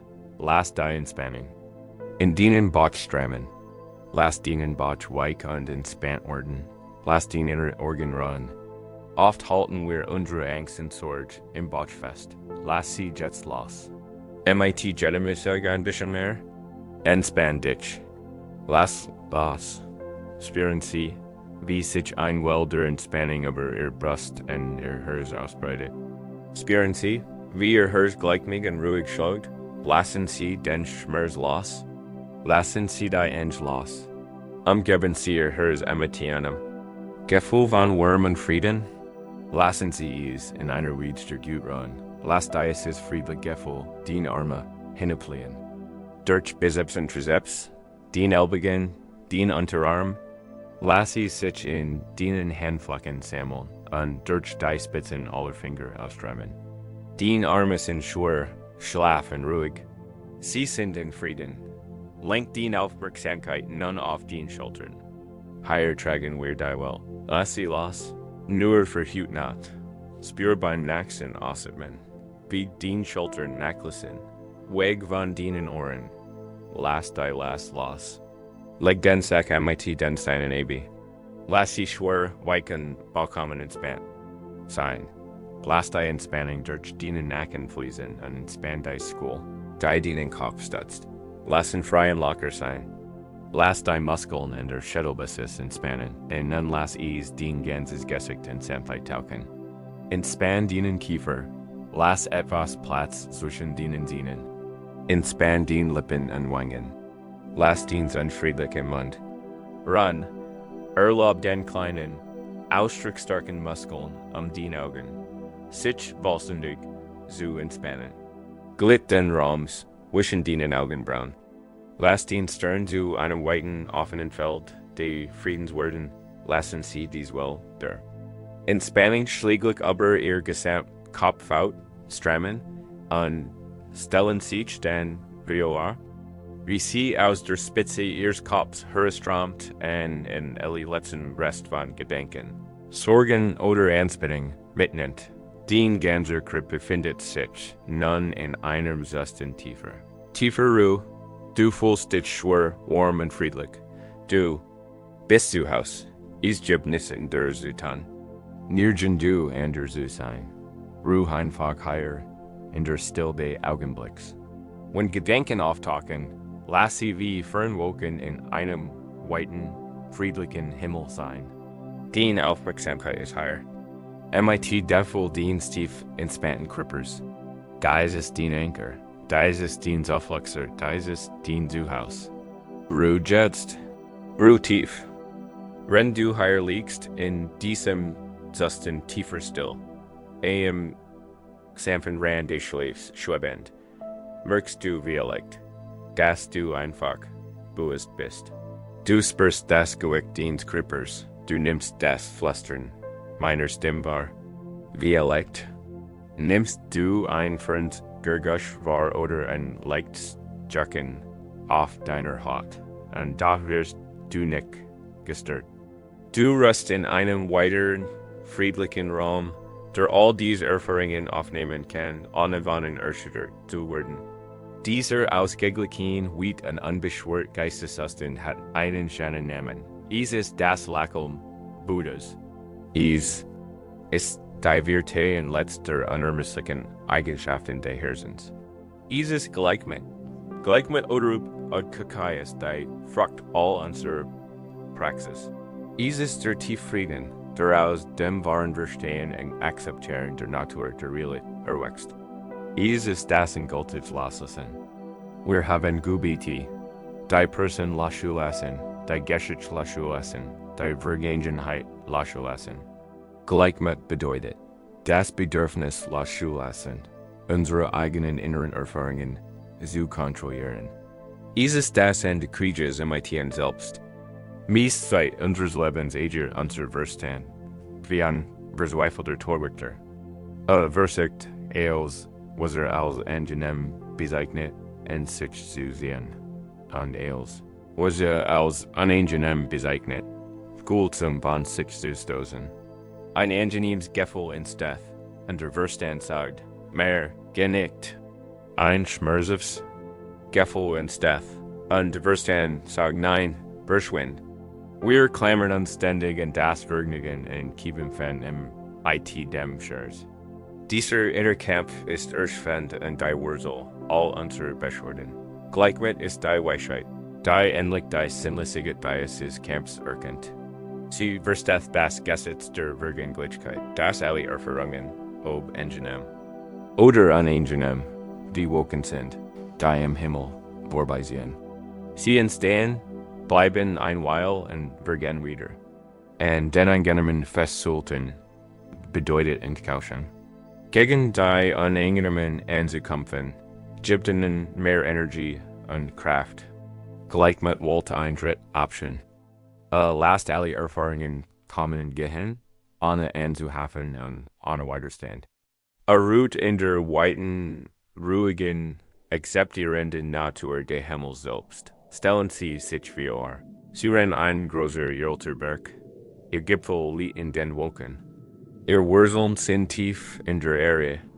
Seit Millionen und Jahren sitzen Sie hier. Herrlicher, warmer Sonnenschein hat Sie umhüllt. Sintflutare Regenfall haben Sie durchgeschüttelt. Joltig Wind haben Sie gepeitscht und Sie mighty schwärmen. Schneebedeckt, Sie haben Vogel gesungen und Donnergrollen gehört. Und trotz allem sind Sie selbst geblieben, stable, geerdet, unerschütterlich. Der Sonnenschein macht Sie nicht arrogant. Der Sturm jet Ihnen keine Angst ein. Sie lassen das Wetter des Lebens einfach geschehen, im Wissen, dass Sie der unbeweglich Berg sind, nicht das fluktuige Wettermuster. Dies berglich Stabilität ist die Naturgleichmut, ist die Praxis. Sich daran zu erinnern. Is ist der Frieden, der aus der Nicktein Mission entsteht. Üben wir dies ein paar Augenblick lang. Wenn wir dem Schlaf nahe kommen, lasst den Bewusstsein wie die Oberfläche eins vollkommen stillen Sees sein. Jede Empfindung, die in deinem Erleben entsteht, ist wie ein Kieselstein. Der in den sie folgt, nimm einfach die Wellen wahr und beobacht. Wie sie sich ausbreiten und wieder in Still auflösen. Wie spürst du ein Gefühl von Wurm in deinen Fühlen. Du musst nicht darin festhalten oder es Gott nennen. Du spürst einfach, Wurm, und du lässt es geschehen. Du beobachtest dies. Es kann ein Weile bleiben. Es kann wieder verschwinden. Dein Geist bleibt ruhig und ausgeglichen. Juckt dies in ihrem Arm? Das ist ein klassischer Testvergleich mit. Die unmittelbare Reaktion des Geistes ist abniegen. Weg damit, aber können Sie nur für einen Moment nicht reagieren? Können Sie das Jucken einfach MIT cooler wissenschaftlicher nu beobachten? Achten Sie auf die Generaufstell. Achten Sie auf seine Beschäftigkeit. Ist es stechend, kribbelt, summend? Beobachten Sie es einfach, ohne sich zu bügen. Und sehen Sie, was passiert. Sehr oft verändert sich ein Jucken, das mit dieser ausgewogener Aufmerksamkeit beobachtet wird, und löst sich von selbst auf. Sie lernen, nicht Sklave ihrer eigenen Impuls zu sein, dat ein Durchgasch kommt von allen. Der Verstand mag es als nervig bezeichnen. Aber kannst du dieses Etikett loslassen und es einfach als rein Empfindung erleben? Als Schwingung, Energie. Du lässt es in deinem Bewusstsein entstehen und vorbergen. Ohne den zweiten Pfeil des Urteils. Vielleicht kommt sogar ein Gedanke an die Person auf, die sie so lange loslassen wollten. Vielleicht Beglietäten ein. Vertrauter Anflug von Traurigkeit. Das ist ein weiterer Kieselstein im Sie. Können Sie ihm mit derselben berglichen Stabilität begegnen. Sie nehmen es zur Kenntnis. Traurigkeit ist da. Sie spüren es grillig. Aber sie verlieren sich nicht in der Geschichte. Sie fügen keinen zweiten Pfeil hinzu. Sie lassen dies Vergangenheit einfach im weiten Himmel des Bewusstseins präsent sein, wissend, dass auch sie vorbergen wird. Das ist der ultimative Frieden. Dieses das Ende Kampfes. Du verlangst nicht länger, dass das Leben dir nur Sonnen schenkt. Du verfluchst nicht länger den Regen. Du bist zum Berg, zum Himmel, zum stillen See, Jordan. Du hast einen Frieden gefunden, der nicht von bestimmten Bedingungen abhängt. Ist ein Frieden, der bedingungslos ist. Ist immer da. Ist das still, akzeptieren die ausgeglichen Lachen, diens eigenen erwachten Herzens. Ruhe in diesem unerschütterlichen Frieden. Ruhe in der Weib, diens eigenen Seins. Du ruhst nun im unerschütterlichen Frieden der Berges, gehalten von der tiefen Still der tiefen Seas. Du bist heut now, so weitgierigst. Du bist durch das Nachtlicht der Dienstgeist gewundert. Du bist auf dem großen Fluss der Wirklichkeit gesegelt. Du hast die golden Kunst des Kintsugi mit deinem eigenen Herzen. Und du hast den weiten, offenen Himmelbanner war Natur buried. Nun, da unsere gemeinsame Zeit sich dem Ende bereiten wir uns darauf für, die Schannenfrucht unserer Praxis als Geschenk darzubringen. Zunächst als letzt. Lieb wohl Salbung für uns selbst und dann als Segen für die ganze Welt. Dies ist ein Moment tiefer von der Synthes. Wir sammeln alle Fäden unserer Ries, die Weisheit, das Mitgefühl, den Frieden, und verweben sie zu einem letzten, kraftvollen Gebet der Gut. Dies ist der Hauptausdruck unserer Heilung. Denn war Heilung ist kein egoistischer AKT. Der Frieden, den wir in uns kultivieren, beginnt ganz natürlich nach allen und Barrier alle. Denen wir begegnen und in die wir denken, MIT seiner sanften Warm, bever wir mighty diesem. Ein Gebet beginnen, wollen wir ein einfähig Wahrheit anerkennen. Der Weg der Heilung verlauft nicht geradlinig.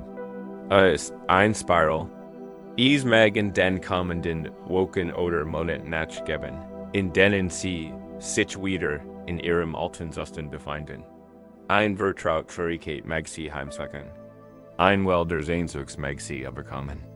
Und das passiert ist das kein Zeichen davor, dass sie versiegt haben.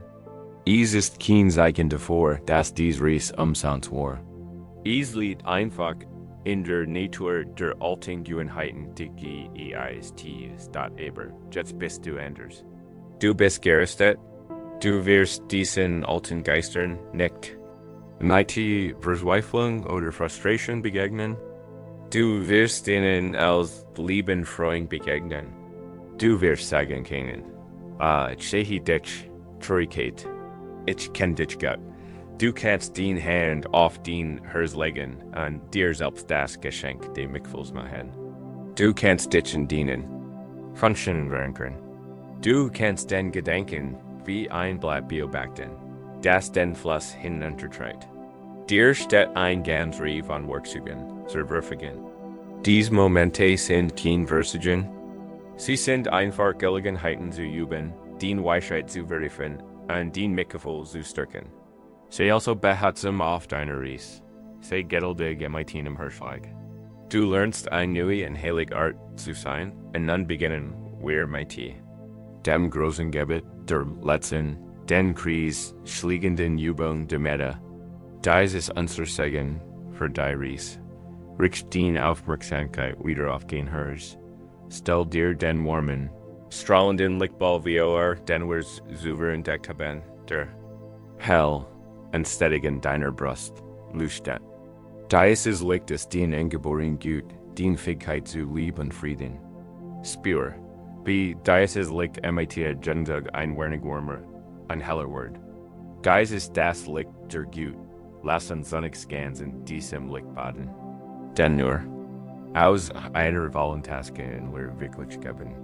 Lasst dies Wort ein tiefes und aufrichtiges Gebet für ihr wohligem Sein. Sprich sie still nach und lasst das Gefühl jedes Satzes tief in Yucca eindringen. Muig mit liebevoller Gut. Erfüllt sein Magis mir kroperlich und geistig gut gehen. Magits wie allen inneren und Uren different sicher sein. Magits wirklich, glücklich und in Frieden sein. Pause. Magits mich so akzeptieren, wie ich in diesem Moment bin.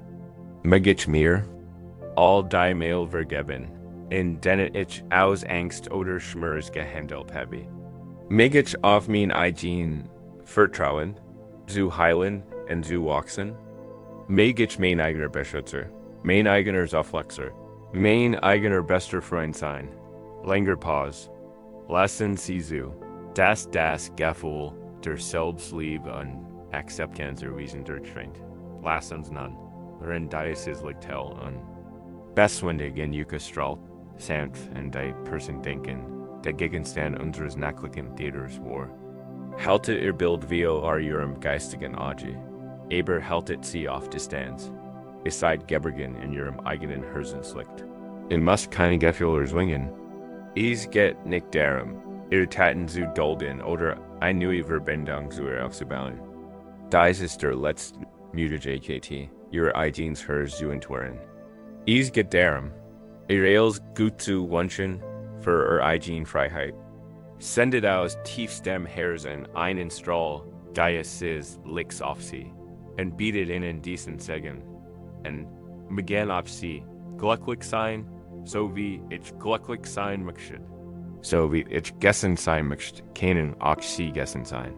So wie ich in Sicherheit sein möchte, mag ich auch ihnen in Sicherheit sein. So wie ich ein unbeschwertes Leben führen möchte, können auch sie ein unbeschwertes Leben führen.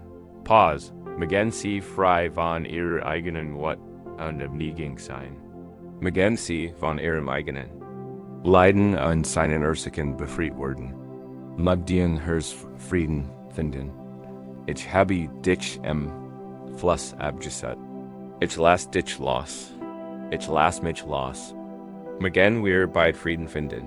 Spüren Sie, wie sich die energischen Fesseln des Grols unter Anhaftung im Licht bedingungsloser Wohlwollen sanft auflösen. Spüren Sie die Leichtige in Ihrem Herzen. Wenn Sie diese Rolte loslassen. Sie tun das nicht verändern. Sie tun das für sich. Sie entscheiden sich für die Freiheit. Lass uns schließlich dies ist. Unglaublich. Grenzenlos Licht unseres Herzens nach außen strahlen. In alle Richtungen, zu anwiesen, ohne Ausnahme.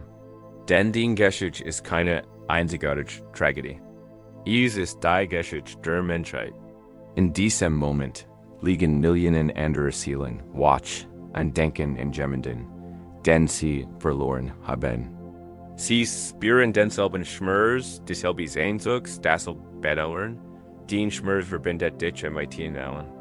Lass den Heilung und Ort für sie zu einem Lichtführer der Hoffnung werden. Stell dir vor, wie sich den Herzenslicht ausdehnt und den Raum erfüllt, in dem du dich befindest. Gern lass sie sich noch weiter ausdehnen und den ganzen Zuhause, den Nachbarschaft, den Stadt erfüllen. Sieh, wie es sich wie ein golden Morgendämmerung über das ganze Land, über den Kontinent, über den ganzen Planeten ausbreitet. Halt die ganze Erde mit all ihren Wesen in deinem mitfühlenden Herzen. Und schenk diesen großen, unermesslichen Segen, mögen alle Wesen und mit Liebe aller Gut erfüllt sein. Mögen allen Wesen krüllig und geistig gut dahin. Mögen alle Wesen wie allen inneren, Uren Gefahren sicher sein. Mögen alle Wesen wahrhaft glücklich und in Frieden sein. Pause. Mögen alle einsamen Wesen eine Verbindung spüren. Mögen alle trauernden Wesen Trost finden. Mögen alle Wesen mit gebrochenem Herzen ihre eigene Stärke und Weisheit entdecken. Mögen alle Wesen zu ihrer eigenen wahren Natur des Friedens und der Liebe erwachen. Ruhe in diesem Zustand grenzenloser, universeller Liebe. Du bist nicht länger ein kleines, abgesondertes Selbst, das ein Private One fleckt. Du bist Teil des großen Lebensnetzes, ein Quell heilenden Lichts für dich und die Welt. Den Herz ist so groß wie das Universum. Den Fähigkeit zu lieben ist unermesslich. Halt dies Wahrheit fest. und du jetzt in tiefsten Frieden gleitest. Du bist ein Segen, dein Leben ist ein Segen. Bales ist Gott. Nachdem wir die grenzenlos Wurm deines Herzens auf Eels lebendig ausgedehnt haben, kehren wir nun zurück zu der Quelle, aus der dieser Frieden entsprang. Heute Abend unternehmen wir ein letztes, ein Reis nach innen. Wanderweit der Welt, der absoluten Still im Zentrum deines eigenen Geists. Hier entdecken wir deinen ultimativen Zufluchtsort. Den stillen Raum zwischen deinen Gedenken. Auf unser gesamten Reis haben wir mighty Gedenken gearbeitet. Wir haben sie beobachtet, benannt, dekonstruiert und die Weisheit entdeckt. Doch wir beobachtet sie. Via welchem Hintergrund erscheinen dies Gedenken, den war Natur. Ist nicht der Gedenk. Ist nicht das Gefühl. Ist nicht die Geschichte. Den war Natur ist die Stillwatch bewusst Präsenz. Die all das Meiderli, BT, ST, ELNs. Bewusstsein ist der weit klar und endlich blau Himmel. Gedenken, Gefühle und Empfindungen sind wie Wolken, die durch diesen Himmel sehen. Manche Wolken sind weiß, flauschig und wunderschön. Andere sind dunkel, stürmisch und turbulent. Der Himmel wird durch die Wolken nie beschädigt. Der Himmel wird nie von ihnen befleckt. Die Wolken sind nicht der Himmel. Sie sind lediglich Besiger auf der Reise. Der Himmel lässt sie alle kommen und alle gehen. Bleibt wie, ist weit, offen und friedlich dort, du bist der Himmel. Du hast fälschlicherweise geglaubt, du wirst die Gewitterwolk der Trauer, doch du bist der Himmel, der die Wolk heilt. Und in den Momenten, in denen sich die Wolken teilen, ist der nur das klar, strahlend Blau deines eigenen Wesens.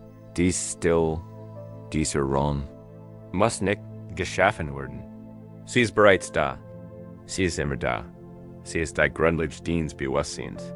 Unsere letzte Übung bestet darin, sie einfach wahrzunehmen. Lenkt die Aufmerksamkeit ganz sanft auf deinen Gedenkenstrom. Versicht nicht, ihn zu stoppen. Beobacht einfach. Ein Gedenk, wird auftauchen, lass sie so. Sehen klar, und dann beobacht, wie sich auflässt. Und dann bemerken sie die Luck. Lange Pause, 15 to 20 Sekunden.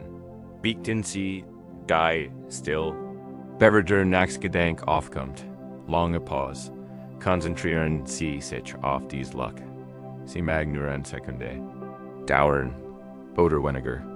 Aber in dieser Sekunde herrscht vollkommener Frieden. Es gibt keine Geschichte. Es gibt kein Problem. Es herrscht nur. Still, da kommt ein weiterer Gedanke. Eine Erinnerung, ein Plan, ein Wort, pass auf. Lass es vorübersehen. Und dann wieder. Bieten sie die still, die folgt, lange Pause. Die still ist dien. Wars, Zuhaus. Dies ist dien Heiligtum. Ruhe dich heraus. Fein Zuflucht in dieser still, lange Pause. Su nicht nach der still.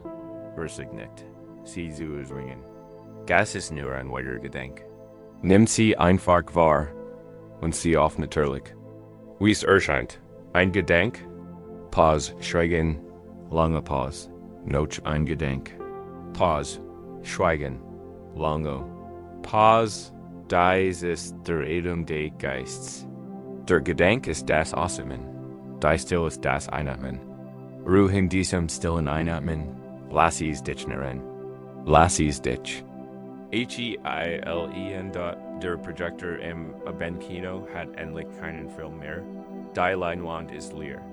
Dies leer ist nicht leer. Sie ist voller Frieden. Sie ist voller Potenzial. Es ist die still. Aus der Eilschonnenstuff.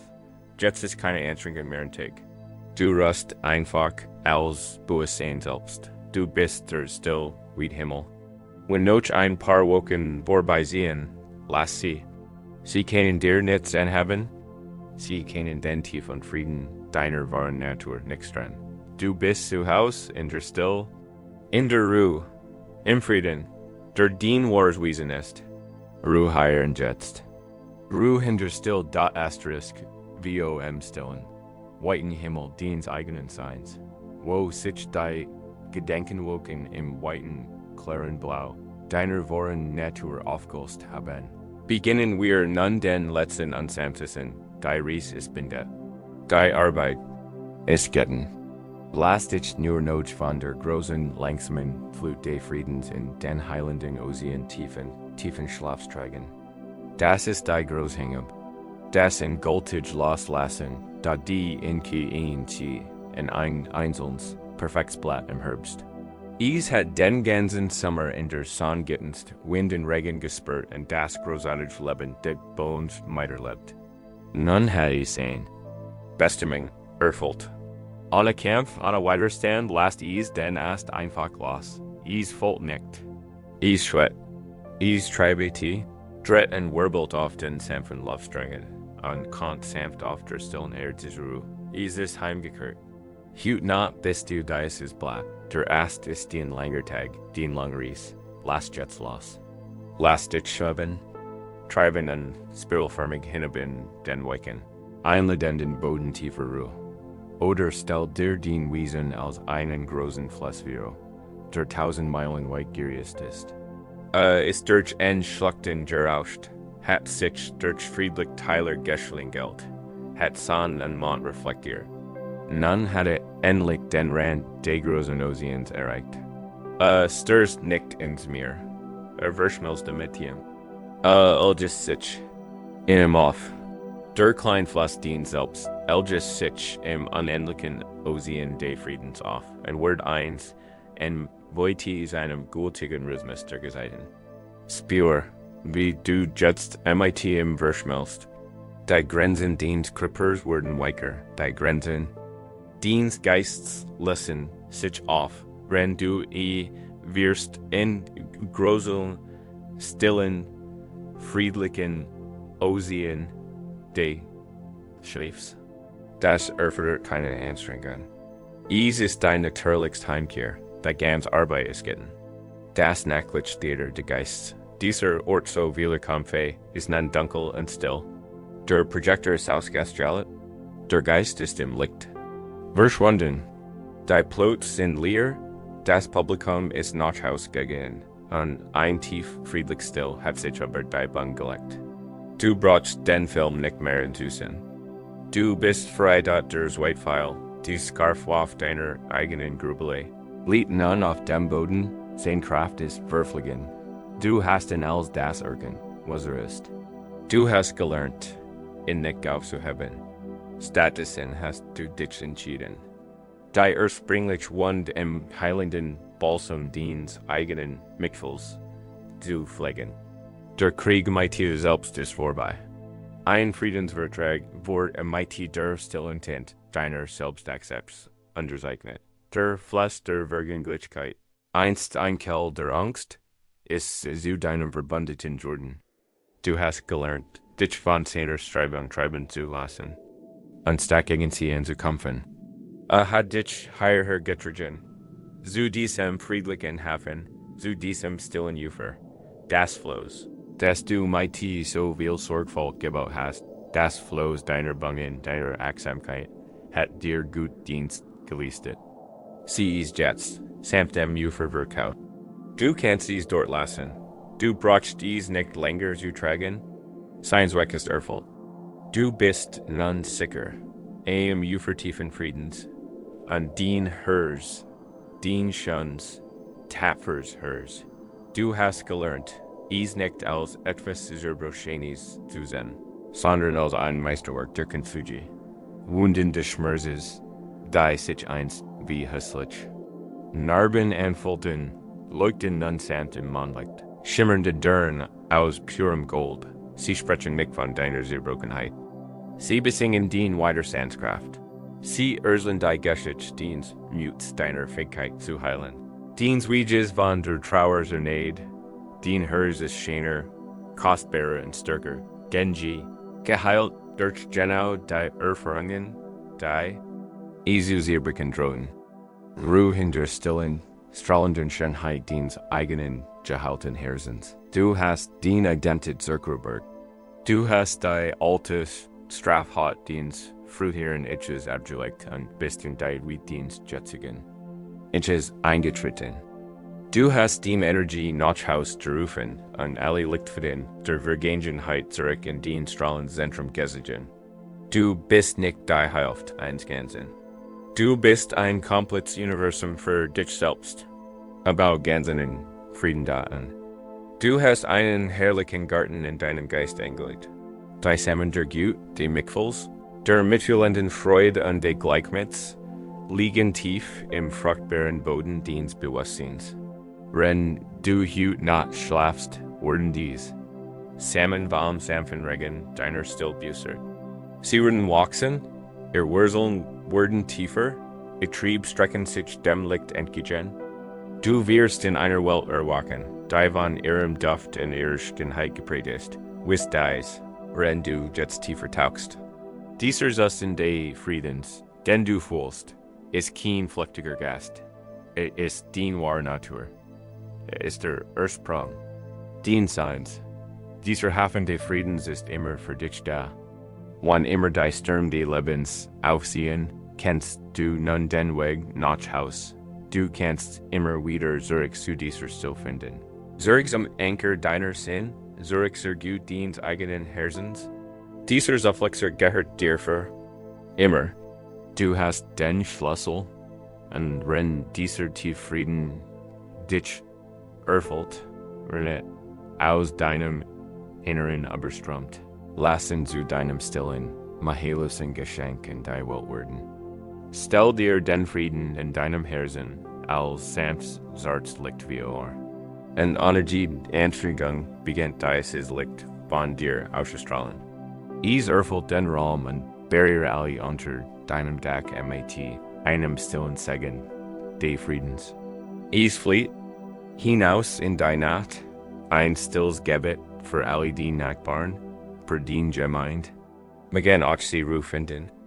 Magen auch sie Frieden finden. Lass dieses Licht des erlangten Friedens weiter strahlen und die Herzen all dir berühren. Die du einst watch im Dunkeln liegen. Mag dieses Licht den Weg zu den Einsamen, den Trauernden und denen finden, deren Gedanken in einer schmerzhaften Erinnerungsschleife gefangen sind. Mag der Frieden, den du heute Nacht gefunden hast, ihnen zum Licht führen werden. Mögen sie auf geheimnisvoll wie spüren, dass sie nicht allein sind. Mögen sie wissen, dass Heilung möglich ist, dass Frieden ihr Geburtsrecht ist und dass auch sie den Weg zu einem ruhigen Ufer finden können.